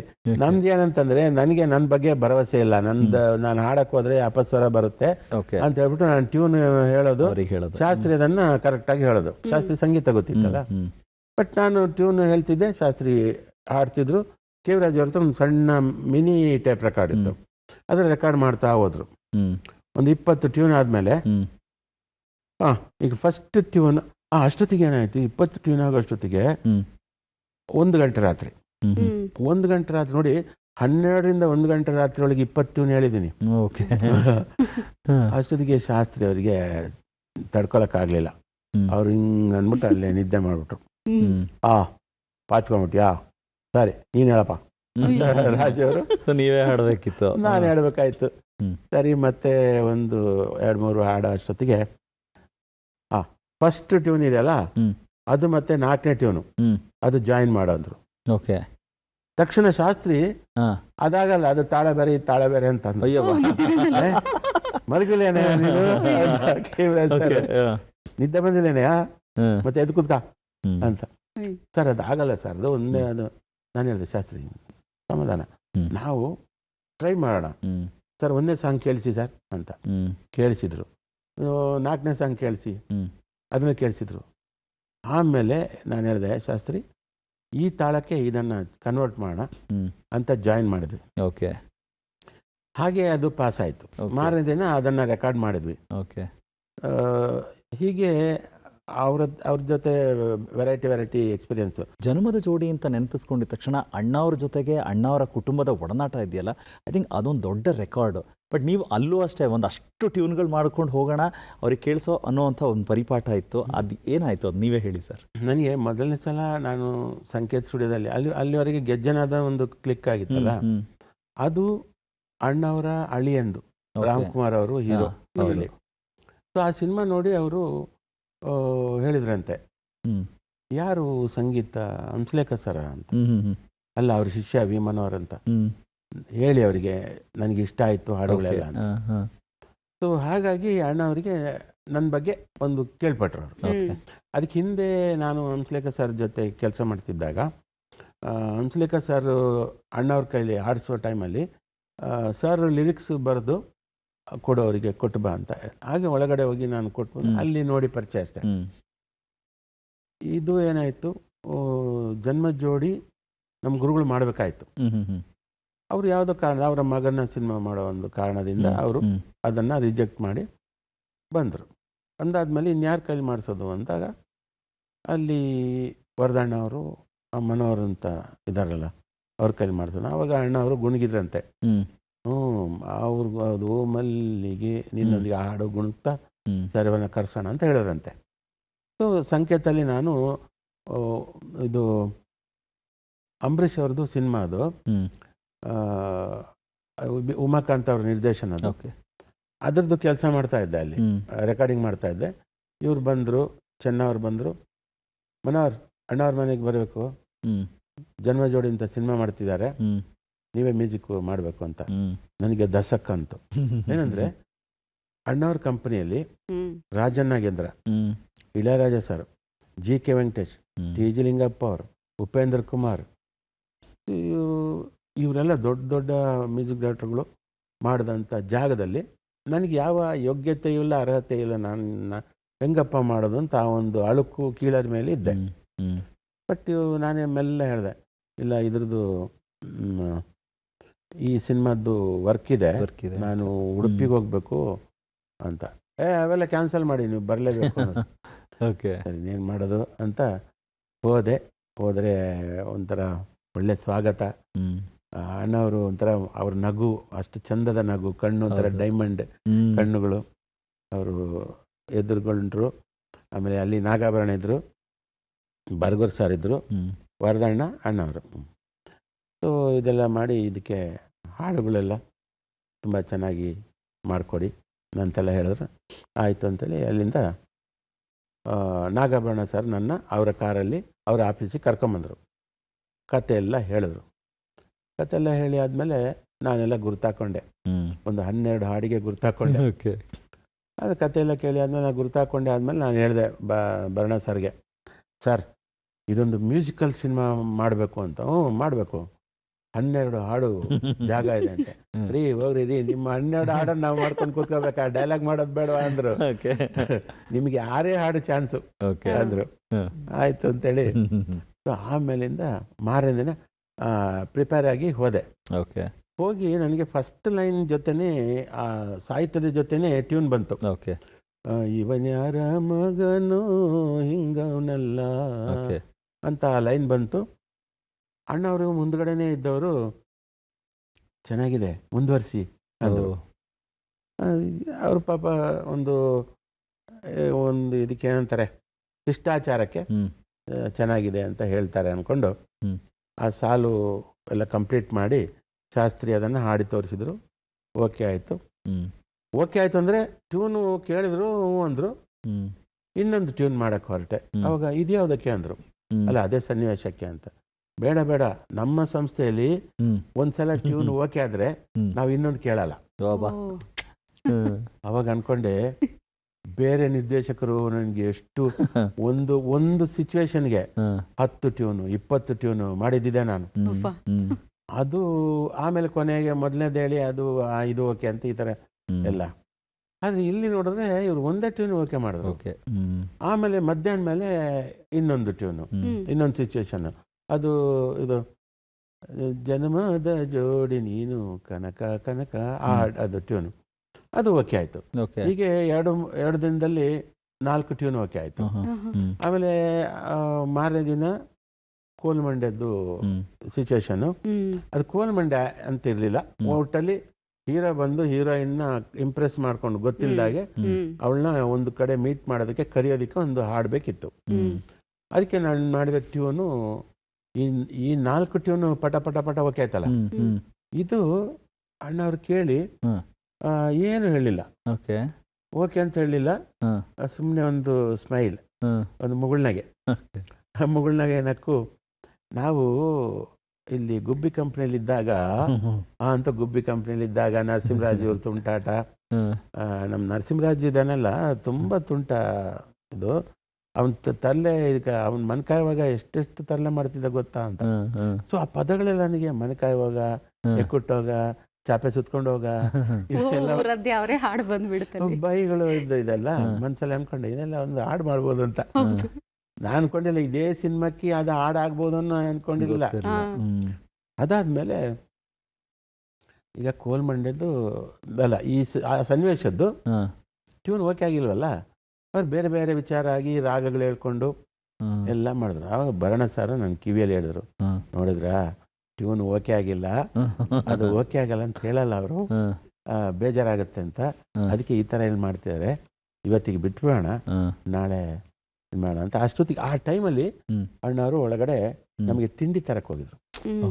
ಅವರಿಗೆ ಕುರ್ಕುಲ್ ತಿಂಡಿ, ಸ್ವೀಟು ಎಲ್ಲ ತಿನ್ಸೋದು ಇಷ್ಟ ಅವರಿಗೆ. ಒಳಗೋದ ಟೈಮಲ್ಲಿ ಭರಣ ಸರ್ ಹಿಂಗಂದ್ರು. ಸರಿ ಅಂತ ಅವ್ರು ಬಂದ ತಕ್ಷಣ, ಅಣ್ಣ ಈ ಸಿಚುವೇಶನ್ಗೆ ನಾಳೆ ಹೇಳ ಅಂತ. ಅಯ್ಯೋ ಅಂತ ಏನು ತೊಂದರೆ ಇಲ್ಲ, ಅರ್ಜೆಂಟ್ ಏನಿಲ್ಲ, ಆರಾಮಾಗಿ ನಾಳೆ ಬಂದು ಹೇಳಿ ಅಂತೇಳಿ ನಮ್ಗೆ ಬೀಳ್ಕೊಟ್ರು. ಭರಣ ಸರ್ ಅವ್ರ ಆಫೀಸಿಗೆ ಕರ್ಕೊಂಡೋಗಿ ಮೈಸೂರು ಮಾದೇವಯ್ಯ, ಕಂಸಾಳೆ ಮಾದೇವಯ್ಯ ಅಂತ ಅವ್ರದ್ದೊಂದು ಕ್ಯಾಸೆಟ್ ಕೇಳಿಸಿದ್ರು. ಇವತ್ತು ರಾತ್ರಿ ಎಲ್ಲ ಕೇಳಿ, ಈ ಸ್ಟೈಲಲ್ಲಿ ಮಾಡಿ, ಯಾರು ಮಾಡಿಲ್ಲ. ಸೊ ಮಾರನೇ ದಿನ ಪ್ರಿಪೇರ್ ಆಗಿ ಬಂದೆ. ಅಲ್ಲಿ ಅದರಲ್ಲಿ ಒಂದು ಹಾಡಿತ್ತು, ಮುಂಗುಂಡಾದ ಮಾದೇನಿಗೆ ಶರಣು ಶರಣಯ್ಯೋ ತಾರಾರಿ ತಾನ ತಾನ ಅಂತಂದು, ಅದನ್ನ ಬೇಸ್ ಮಾಡಿಕೊಂಡು ತಾರಾರಿ ತಾರಾರಿ ತಾರಾರಿ ತಾರಾರಿ ತಾರಾರಿ ತಾರಾರ ಅಂತ ಮಾಡಿದೆ. ದೊಡ್ಡರಂಗೇಗೌಡರನ್ನ ಕರೆಸಿದ್ರು, ಈ ಥರ ಇದಕ್ಕೆ ಅವರೇ ಸರಿ ಅಂತ. ಅವರು ಬರೆದ್ರು, ಕೋಲು ಮಂಡೆ ಜಂಗಮ ದೇವರು ಗುರು ಅದು ಬರೆದ್ರು. ಅದನ್ನು ಶಾಸ್ತ್ರಿ ಅವರು ಜೋಶ್ಫುಲ್ ಆಗಿ ಹಾಡಿದ್ರು. ಓಕೆ ಆಗತ್ತು. ಓಕೆ. ಸೊ 5ನೇ ದಿವಸ ಅಲ್ಲ 3ನೇ ದಿವಸ 5ನೇ ಹಾಡು ಅದು ಓಕೆ ಆಯಿತು. ಮತ್ತೆ ಆವತ್ತಿಗೆ ಬಿಟ್ವಿ. ನೆಕ್ಸ್ಟ್ ಸಿಚುವೇಶನ್ ಯಾವುದು, ಅಲ್ಲಿಗೆ 4-5 ಹಾಡು ಆಯ್ತಾ. ಇನ್ನೊಂದು ಹಾಡು ಸೀರೆ ಸೀರೆ ಸೀರೆ ಎಲ್ಲೆಲ್ಲೋ ಹಾರೈತೆ, ಇನ್ನೊಂದು ಹೀರೋಯಿನ್ಗೆ ಒಂದು ಹಾಡು ಬೇಕಲ್ಲ ಅಂತ. ಸೊ ಬಂಗಿರಂಗ ಅವ್ರನ್ನ ಕರೆಸಿದ್ರು. ಕರೆಸಿ ಆ ಸೀರೆ ಸೀರೆ ಅವ್ರು ಬರೆದ್ರು. ಸೊ 6 ಹಾಡು ಆಯಿತು. ಇನ್ನು 3 ಹಾಡು ಜಾಗ. ಅವ ಮತ್ತೆ ಇದು ಜನ್ಮ ಜೋಡಿಯ ಅಣ್ಣವ್ರು ಹಾಡಿರುವಂಥದ್ದು, ಅದನ್ನು ಬರೆದೆ. ಅದು ಟ್ಯೂನ್ ಓಕೆ ಆಯಿತು. ಆಮೇಲೆ ದೊಡ್ಡರಂಗೇಗೌಡರು ಆರತಿ ಅಣ್ಣಮ್ಮಗೆ ಅದು ಹಾಡು ಬರೆದ್ರು. ಅದು ಓಕೆ ಆಯ್ತು, ಆ ಟ್ಯೂನು. ಈಗ ಮತ್ತೆ 2 ಸಿಚುವೇಶನ್ ಉಳೀತು. 2 ಸಿಚುವೇಶನ್ ಅಂದರೆ ಅಲ್ಲಿಗೆ ಆ್ಯಕ್ಚುಲಿ ಮುಗೀತು. 7 ಹಾಡು ಆಯಿತು. ಸುಮ್ಮನೆ ಕೂತಿದ್ವಿ. ಆ ಸ್ಕ್ರಿಪ್ಟ್ ಒಂದು ನೋಡ್ತಾ ಇದ್ದೆ. ಅದು ಪೇಜ್ ತಿರುಗಾಗ್ತಾ ಆಗ್ತಾ 2 ಪೇಜ್ ಡೈಲಾಗ್ ತುಂಬ ಚೆನ್ನಾಗಿದೆ. ಅದು ನಾನು ಶಾಸ್ತ್ರಿ ಹತ್ರ ಹೇಳಿದೆ, ಶಾಸ್ತ್ರಿ 2 ಪೇಜು ಡೈಲಾಗ್ಸ್ ತುಂಬ ಚೆನ್ನಾಗಿದೆ ನೋಡಿ, ಇದು ಸಾಂಗ್ ಮಾಡಿದರೆ ಚೆನ್ನಾಗಿರುತ್ತೆ, ಇಲ್ಲಾಂದರೆ ಡೈಲಾಗ್ ಆಗಿ ವೇಸ್ಟ್ ಆಗಿ ಹೋಗುತ್ತೆ ಅಂತ. ದೂರದಲ್ಲಿ ವರದಣ್ಣ ಅವರು ನಮ್ಮನ್ನೇ ನೋಡ್ತಿದ್ರು. ಏನಾದ್ರು ಐಡಿಯಾ ಬಂತ ಅಂದರು. ಸರ್ ಈ 2 ಪೇಜು ಅಲ್ಲಿ ಬರ್ಗೂರ್ ಸರ್ ಇದ್ರು, 2 ಪೇಜ್ ಡೈಲಾಗ್ಸ್ ತುಂಬ ಚೆನ್ನಾಗಿದೆ, ಇದನ್ನು ಹಾಡು ಮಾಡ್ಬೋದು ಅಂತಂದೆ. ಹೇಗೆ ಅಂದರು. ನಮಗೆ ಒಂದು ಗಂಟೆ ಟೈಮ್ ಕೊಡಿ ಅಂತ. ಸೊ ಹಾಗೆ ಹೊರಗಡೆ ಹೋಗಿ ನಾನು ಟ್ಯೂನ್ ಮಾಡ್ತಾ ಹೋದೆ ಒಂದೊಂದು ಸಾಲಿಗೂ. ಶಾಸ್ತ್ರಿ ಅದನ್ನು ನೋಟ್ಸ್ ಬರ್ಕೊಂಡ್ರು. ಡೋಲಕ್ ಶೇಖರ್ ಅಂತಿದ್ರು, ಅವ್ರು ಈಗಲೂ ಸ್ಟುಡಿಯೋ ಮಾಡ್ಕೊಂಡಿದ್ದಾರೆ. ಅವರು ನುಡಿಸ್ಕೊಂಡು ಇದನ್ನು ಹಾಡಿ ತೋರಿಸಿದ್ವಿ. ಶಾಸ್ತ್ರಿ ಅವರು ಹಾಡಿ ಎಲ್ಲ ಆದಮೇಲೆ ಎಲ್ಲ ಸೈಲೆಂಟ್ ಆದರು. ನನಗೆ ಯಾಕಪ್ಪ ಬೇಕಿತ್ತು, ಏನು ಮಾತಾಡ್ತಾ ಇಲ್ಲ ಅಂತ. ಆವಾಗ ಮೆಲ್ಲ ಅಣ್ಣವರು ನಕ್ಬಿಟ್ಟು, ಇದು ಸ್ವಲ್ಪ ಉದ್ದ ಆಯ್ತಲ್ವಾ ಅಂತಂದರು. ಆಮೇಲೆ ನಾನು ಹೇಳಿದೆ, ಇದನ್ನು ರೆಕಾರ್ಡ್ ಮಾಡೋಣ, ಉದ್ದ ಜಾಸ್ತಿ ಲೆಂತ್ ಅಂತಾದರೆ ಕಟ್ ಮಾಡೋಣ ಆಯಿತು, ರೆಕಾರ್ಡ್ ಮಾಡಿ ಅಂದರು ವರದಣ್ಣ. ರೆಕಾರ್ಡ್ ಮಾಡಿದ್ವಿ. ಅದನ್ನು ಕೇಳೋದಕ್ಕೆ ಶಿವರಾಜ್ಕುಮಾರ್ ಅವರು ಮತ್ತು ಕ್ಯಾಮ್ರಾಮ್ಯಾನ್ ಗೌರಿಶಂಕರ್ ಅವರು ಬಂದರು. ಎಲ್ಲ ಕೇಳಿದರು. ಕೇಳಿ ಆದಮೇಲೆ ಅವರೇನೋ ಗುಸು ಮಾತಾಡ್ತಾಯಿದ್ರು. ಆಮೇಲೆ ವರದಪ್ಪ ಅವರು ಕೇಳಿದ್ರು, ಏನಪ್ಪ ಇದು ಹಾಡು ಉದ್ದಾಗಲಿಲ್ವಾ ಅಂತ. ಹಾಗೆ ಶಿವಣ್ಣ ಕೂಡಲೇ ಹೇಳಿದ್ರು, ಅಪ್ಪಣ್ಣ ಇದು ಹಾಗೇ ಇರಲಿ, ಇಷ್ಟು ಇರಲಿ, ಇದನ್ನು ಏನು ಮಾಡಬೇಕು ಅಂತ ನಾನು ಗೌರಿ ಮಾತಾಡ್ಕೊಂಡಿದ್ವಿ ಅಂತಂದರು. ಅದಾದಮೇಲೆ ಅವರು ಶೂಟಿಂಗ್ ಹೊರಟಾಗ ಈ ಹಾಡನ್ನು ಬರೀ ಮುಸ್ಸಂಜೆಯಲ್ಲೇ ಪ್ರತಿದಿನ ತೆಗೆದಿದ್ದು. 6ರಿಂದ 7 6 ಗಂಟೆವರೆಗೂ ಡೈಲಾಗ್ ಅಂತೆ. 6ರಿಂದ 7 ಆ ಮುಸ್ಸಂಜೆ ಲೈಟಲ್ಲಿ ಈ ಹಾಡನ್ನು ಶೂಟಿಂಗ್ ಮಾಡಿದ್ದು ಅಂತ ಆಮೇಲೆ ಶಿವಣ್ಣ ಅವರು ಹೇಳಿದರು. ಸೊ ಹೀಗೆ ಇನ್ನೊಂದು ಇದೆಲ್ಲ ಆಗುವಾಗ ಕತೆ ಕ್ಲೈಮ್ಯಾಕ್ಸ್ದು ವಿಚಾರ ಡಿಸ್ಕಸ್ ಮಾಡ್ತಾಯಿದ್ರು. ಆವಾಗ ನನಗೆ ನೆನಪಾಯಿತು, ನೀವು ಊರದ್ಯಾವ್ರೇ ನೀ ಕೂಡ. ನಾನು ಮತ್ತೆ ಹೇಳಿದೆ, ಇಲ್ಲೊಂದು ಹಾಡು ಹಾಕ್ಬೋದು ಅಂತಂದಾಗ ವರದಣ್ಣ ಅವರು ಮಾಡಿ ಅಂತ ಎನ್ಕರೇಜ್ ಮಾಡಿದ್ರು. ಆವಾಗ ಊರದ್ಯಾವ್ರೇ ನೀ ಎಕ್ಕುಟ್ಟೋಗ ನಿನ್ನ ಮನ್ಕಾಯುವಾಗ ಅಂತ ಹಾಡು ಮಾಡಿದ್ವಿ. ಅದಕ್ಕೂ ಖುಷಿ ಪಟ್ಟರು. ಅದಾದಮೇಲೆ ಈ ಶತದಿನೋತ್ಸವ ಆಯಿತು ನೋಡಿ, ಚೌಡಯ್ಯದಲ್ಲಿ ಶತದಿನೋತ್ಸವ ಆದಾಗ ನಿಸಾರ್ ಅಹಮದ್ ಅವರು ಗೆಸ್ಟ್. ಓಕೆ. ಅವರು ಆ ಸಿನಿಮಾನ ತುಂಬ ಕೊಂಡಾಡಿದರು, ಎಲ್ಲ ಇಷ್ಟಪಟ್ಟರು. ಆಮೇಲೆ ಈ ಹಾಡಲ್ಲಿ ಒಂದು ಬಂಡಾಯ ಗೀತೆ ಇದೆ. ನನ್ನ ಪಕ್ಕದಲ್ಲೇ ಬರ್ಗೂರ್ ಸರ್ ಕೂತಿದ್ದಾರೆ. ಇದೊಂದು ಬಂಡಾಯ ಗೀತೆ, ಇದು ಊರದ್ಯಾವ್ರೇ ನಿನ್ನ ಮನೆ ಕಾಯುವಾಗ ಕೊಟ್ಟೋಗ, ಇದು ಬರಿಬೇಕಾದ್ರೆ ಇದು ಖಂಡಿತ ಬರ್ಗೂರ್ ಅವರೇ ಬರೆದಿರ್ಬೇಕು ಅಂತ. ಬರ್ಗೂರ್ ಸರ್ ನನ್ನ ಮುಖ ನೋಡಿ ನಕ್ಬಿಟ್ರು. ಬಟ್ ನನಗೆ ಅದು ಕಾಂಪ್ಲಿಮೆಂಟು. ಹೌದು, ಬರ್ಗೂರ್ ಸರ್ಗೆ ಅದನ್ನ ಇದು ಮಾಡಿದ್ರಲ್ಲ, ಟ್ಯಾಲಿ ಮಾಡಿದ್ರಲ್ಲ, ಅದು ನನಗೆ ಖುಷಿ ಆಯಿತು. ನಿಮ್ಮ ಈ ಎಲ್ಲ ಸಾಹಿತ್ಯ ಕೃಷಿ ಆಗಿರ್ಬೋದು, ಸಂಗೀತ ಸಂಯೋಜನೆ ಆಗಿರ್ಬೋದು, ಇದೆಲ್ಲದರ ಜೊತೆಗೆ ತಮಗೆ ಸಪೋರ್ಟ್ ಆಗಿ ನಿಂತಿರುವಂಥವ್ರು ಅಂದರೆ ಒಬ್ಬರು ತಮ್ಮ ಹತ್ರ ಗಾಯಕರಾಗಬೇಕು ಅಂತ ಆಸೆ ಇಟ್ಕೊಂಡು ಬರ್ತಾರೆ, ಆದರೆ ಅವ್ರ ಅಕ್ಕ ನಿಮ್ಮ ಜೀವನದ ನಾಯಕಿ ಆಗಿಬಿಡ್ತಾರೆ. ಅದ್ರ ಬಗ್ಗೆ ಹೇಳಿ ಸರ್. ಆವಾಗ ಎಲ್ಲ ಬ್ಯಾಚುಲರ್ ಲೈಫು. ನಮ್ಮನೇಲಿ 1-2 ಹುಡುಗರು ಇದ್ದರು, ಕೆಲವರೆಲ್ಲ ಬಿಟ್ಟು ಹೋಗಿದ್ರು. ಆ ಟೈಮಲ್ಲಿ ಇದು ಸಿನಿಮಾಗಳು ಇರಲಿಲ್ಲ. ಆ ಟೈಮಲ್ಲಿ ವೇಣಿ ಮತ್ತು ಅವರ ತಮ್ಮ ಇಬ್ಬರು ಮನೆಗೆ ಬಂದರು. ಮನೆಗೆ ಬಂದು ನನ್ನ ತಮ್ಮ ಹಾಡ್ತಾನೆ, ಯಾವುದಾದ್ರು ಸಿನಿಮಾದಲ್ಲಿ ಅವಕಾಶ ಕೊಡಿದ್ರೆ ಹಾಡಿಸ್ದೆ. ಅವ್ರ ಹೆಸರು ಫಣೀಂದ್ರ ಕೃಷ್ಣ ಅಂತ. ಅವರು ಇದು ಹಾಡಿದರು, ಮುದ್ದಾದ ಬಲೆಣೆದ, ಅದನ್ನು ಹಾಡಿದರು. ಅದನ್ನು ಹಾಡಿ ಆದಮೇಲೆ ಹೀಗೆ ಅವರು ಬನ್ನಿ ಸರ್ ನಮ್ಮ ಮನೆಗೆ ಊಟಕ್ಕೆ ಬನ್ನಿ ಅಂತ. ಆವಾಗ ದುಡ್ಡು ಬೇರೆ ಇರ್ತಿರ್ಲಿಲ್ಲ ನಮ್ಮ ಹತ್ರ, ಮತ್ತು ಕಷ್ಟದಲ್ಲಿ ಇದ್ವಿ ಎಲ್ಲ ಹುಡುಗರು. ಬಟ್ ಯಾರು ಊಟ ಕರೀತಾರೋ ಅಲ್ಲಿ ಹೋಗ್ಬಿಡೋದು. ಸೊ ಸರಿ ಅಂತ ಹೋದ್ವಿ. ಆ ಮನೆ ವಾತಾವರಣ ಎಲ್ಲ ಚೆನ್ನಾಗಿತ್ತು. ಆವಾಗ ನಮ್ಮ ಹುಡುಗರು ನನ್ನ ಜೊತೆಯಲ್ಲಿ ಇರುವವರು ಅಷ್ಟೊತ್ತಿಗೆ, ಅಲ್ಲಿವರೆಗೆ ನಾನು ಒಂಥರ ಸ್ಟ್ರಿಕ್ಟ್ ಆಗಿದೆ, ಬ್ಯಾಚುಲರು, ಮದುವೆ ಆಗಬಾರ್ದು, ಆ ಒಂದು ಇದರಲ್ಲಿ ಇದ್ದೆ ನಾನು.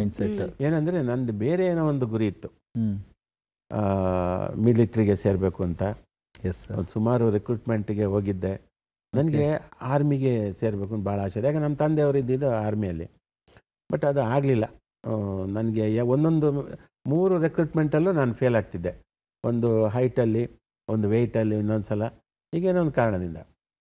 ಸೊ ಹೀಗಾಗಿ ಮದುವೆಯದ್ದು ವಿಚಾರ ನನಗೆ ಇರಲಿಲ್ಲ. ಬಟ್ ಈ ಹುಡುಗರು ಹೇಳಿದ್ರಲ್ಲ, ಯಾವ ಹುಡುಗಿ ನಿಮಗೆ ಸೆಟ್ ಆಗ್ತಾಳೆ ಅಂತ, ಸುಮ್ಮನಿರಪ್ಪ ಅವೆಲ್ಲ ನಾವು ಯೋಚನೆ ಮಾಡಬಾರ್ದು. ಹೀಗೆ ಮತ್ತೊಂದು ದಿವಸ ಅವರು ಯಾವುದೋ ಹಬ್ಬದ ದಿವಸ ಊಟ ಕರೆದ್ರು. ಅವತ್ತು ಊಟ ಎಲ್ಲ ಮಾಡಿ ಆದಮೇಲೆ ಈ ಹುಡುಗರು ಯಾವ ಮದುವೆ ಆಗಿಲ್ಲ ಆ ಹುಡುಗಿಗೆ ಅಂತ, ಇರಲಿ ಬಿಡು ಆಗತ್ತೆ ಅಂತ ನಾನು. ಆಮೇಲೆ ನನಗೆ ಎಲ್ಲ ನನ್ನ ಹಿತೈಷಿಗಳು, ದೊಡ್ಡ ದೊಡ್ಡ ವ್ಯಕ್ತಿಗಳು ನನಗೆ ಹೇಳ್ತಾ ಇರೋ, ಮನೋಹರ್ ನೀವು ಏನು ಈ ಥರ ಮದುವೆ ಆಗದೆ ಇರಬೇಡಿ, ಯಾಕಂದರೆ ನಿಮ್ಮ ಒಂದು ಕೃತಿಗೆ, ನಿಮ್ಮ ಕೆಲಸಗಳಿಗೆ ವಾರಸ್ದಾರ ಇಲ್ದಾಗ ಆಗ್ಬಿಡುತ್ತೆ. ಅದನ್ನು ಡಾಕ್ಯುಮೆಂಟೇಶನ್ ಮಾಡೋರು ಯಾರು? ಒಬ್ಬರು ಬೇಕು. ಮತ್ತು ಒಂದು ವಯಸ್ಸಾದ ಮೇಲೆ ಒಬ್ಬರು ಸಂಗಾತಿ ಅಂತ ಬೇಕು. ತಪ್ಪಿಲ್ಲ ಮದುವೆ ಆದರೆ ಅಂತ ಅವ್ರು ಹೇಳಿದ್ರು. ಆವಾಗ ನನಗೆ ಈ ಹುಡುಗರು ಹೇಳಿದ್ದು ನೆನಪಾಯಿತು. ಆ ಹುಡುಗಿನ ಒಂದು ಮಾತು ಕೇಳಿದ್ರೆ ಹೇಗೆ ಅಂತ. ಹೀಗೆ ಫೋನ್ ಮಾಡ್ತಾ ಅವರಿಂದ ಫೋನ್ ಬಂತು. ಆ ಟೈಮಲ್ಲಿ ಫೋನ್ ಮಾಡಿದು ಅವರು ಫೋನಲ್ಲಿ ಹೇಳಿದ್ರು, ಹೌದು ನಾವು ಅವತ್ತು ನಿಮ್ಮ ಮನೆಗೆ ಬಂದ್ವಲ್ಲ, ಯಾರು ಲೇಡೀಸ್ ಕಾಣಲಿಲ್ಲ ಅಂತ. ಇಲ್ಲಮ್ಮ ನಾವು ಬ್ಯಾಚುಲರ್ಸು. ಹೌದಾ, ನೀವು ಮದುವೆ ಆಗಿಲ್ವಾ ಅಂದ್ರೆ ನೀವು ಏನು, ನನ್ನ ಸಿಟ್ಟು ಬಂತು. ಏನಮ್ಮ ಪೇಪರಲ್ಲೆಲ್ಲ ಅಷ್ಟೆಲ್ಲ ತುಂಬ ಸಲ ಬಂದಿದೆ, ವಿ ಮನೋಹರ್ ಬ್ರಹ್ಮಚಾರಿ,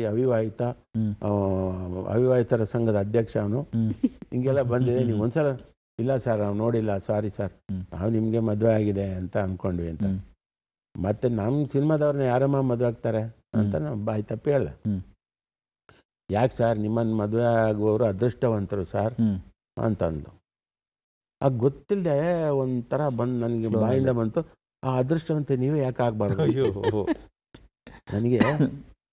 ಆವಾಗ ಅವರು ಬೆಚ್ಚಿ ಬಿದ್ರು, ಏನು ಸರ್ ತಮಾಷೆ ಮಾಡ್ತೀರಾ ಅಂತ ಫೋನ್ ಇಟ್ಬಿಟ್ಟು. ಆಮೇಲೆ ನನಗೆ ಯಾಕೆ ಇಂಥ ಬಂತು. ಆಮೇಲೆ ಮತ್ತೆ ನಾನು ಫೋನ್ ಮಾಡಿ ಸಾರಿ ಕೇಳೋಕ್ಕೆ ಅಂತ ಫೋನ್ ಮಾಡಿದೆ. ಫೋನ್ ಮಾಡಿ ತೆಗೆದ್ರು, ಯಾಕೆ ಸರ್ ಹಂಗೆ ಹೇಳಿದ್ರಿ ನೀವು ಅಂತ.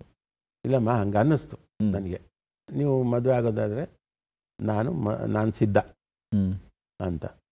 ತಮಾಷೆ ಮಾಡಬೇಡಿ ಸರ್ ಅಂತ. ಇಲ್ಲಮ್ಮ ತಮಾಷೆ ನಾನು ಆ ಥರ ತಮಾಷೆ ಮಾಡುವಂಥವನಲ್ಲ, ಅದು ಹೆಣ್ಮಕ್ಳ ಹತ್ರ ನಾನು ಯಾವತ್ತು ಗೌರವದಿಂದ ಇರೋನು ಅಂತೇಳಿ ಅವರು ಆವಾಗ ಸರಿ ನಮ್ಮ ಅಮ್ಮನ ಹತ್ರ ಕೇಳ್ತೀನಿ ಅಂತ. ಅವರ ಅಮ್ಮ ಅವ್ರಿಗೆ ಶಾಕು, ಮನೋಹರ್ ಇನ್ನೊಂದು ಮದುವೆ ಆಗ್ತಾರ? ಹೌದಾ, ನಿಜವೇ ಅಂತ. ಆಯ್ತು ಅಂತಂದ್ರು. ಮತ್ತೆ ನಮ್ಮ ಸೈಡಿಂದ ಒಂದು 5-6 ಜನ, ಅವ್ರ ಸೈಡಿಂದ ಒಂದು 5-6 ಜನ ಹೋದ್ವಿ. ಅಲ್ಲಿ ಮದುವೆ ಅಂತ ಯಾರಿಗೂ ಗೊತ್ತಿಲ್ಲ. ಈ ಭಕ್ತರು ದೇವ್ರಿಗೆ ಕೈ ಮುಗಿತಾರಲ್ಲ, ದೇವ್ರ ಮುಂದೆ ಮಂಗಳಾರತಿ ಕೈ ಮುಗಿತಾರಲ್ಲ, ಹಾಗೆ ನಾವು ಕೈ ಮುಗಿದು ನಿಂತ್ಕೊಂಡು ಅಲ್ಲೇ ಮಧ್ಯೆ ಹಿಂಗೆ ತಾಳಿ ಕಟ್ಟಿದ್ದು. ಆಮೇಲೆ ಅಣ್ಣವ್ರ ಮನೆಗೆ ಹೋಗಿ, ವಿಷ್ಣು ಸರ್ ಮನೆಗೆ ಹೋಗಿ ಎಲ್ಲ ಆಶೀರ್ವಾದ ತಗೊಂಡು ಆಯಿತು. ಇವತ್ತು ಈ ಕಾರ್ಯಕ್ರಮಕ್ಕೋಸ್ಕರ ಬಂದಿದ್ದಕ್ಕೆ ನಾನು ಇಡೀ ತಂಡದ ಪರವಾಗಿ ಮತ್ತು ಚಂದನ ವಾಹಿನಿಯ ವೀಕ್ಷಕರ ಪರವಾಗಿ ನಿಮಗೆ ಕೃತಜ್ಞತೆ ಸಲ್ಲಿಸ್ತಾ ಇದ್ದೀವಿ. Thank you so much sir. ನಾನು ಒಂದು ಮಾತು ಹೇಳಬೇಕು. ಈ ಚಂದನ ಅನ್ನೋದು ನಮಗೆ ಒಂದು ಅವಿನಾಭಾವ ಸಂಬಂಧ. ಹೌದು. ಹಿಂದೆ ಗಾನಚಂದನದಲ್ಲೂ ನಾನು ಅತಿಥಿಯಾಗಿ ಬರ್ತಿದ್ದೆ. ಹೌದು. ಅಲ್ಲಿಂದ ಭಾಳ ವರ್ಷಗಳಿಂದ ಹೌದು ನನಗೆ ಈ ದೂರದರ್ಶನ, ಈ ಚಂದನ ವಾಹಿನಿ ಸಾಕಷ್ಟು ಪ್ರೋತ್ಸಾಹ ಕೊಟ್ಟಿದೆ. ನನ್ನನ್ನು ಸಾಕಷ್ಟು ಬೆಳಕಿಗೆ ತಂದಿದೆ, ವೀಕ್ಷಕರ ಜೊತೆ ಸಂಪರ್ಕ ಕೊಟ್ಟಿದೆ. ಹಾಗಾಗಿ ಈ ಚಂದನ ವಾಹಿನಿಗೂ ಈ ನಮ್ಮ ಎಲ್ಲ ಸಂಬಂಧಪಟ್ಟ ಅಧಿಕಾರಿ ವರ್ಗದವರಿಗೂ ನಾನು ಧನ್ಯವಾದ ಹೇಳ್ತೀನಿ. ನನ್ನನ್ನು ಇಲ್ಲಿ ಕರೆಸಿ ಪ್ರೇಕ್ಷಕರ ಜೊತೆ ಮತ್ತೆ ನನ್ನನ್ನು ಪರಿಚಯಿಸಿದ್ದಕ್ಕಾಗಿ ಧನ್ಯವಾದಗಳು. Thank you sir. Thank you.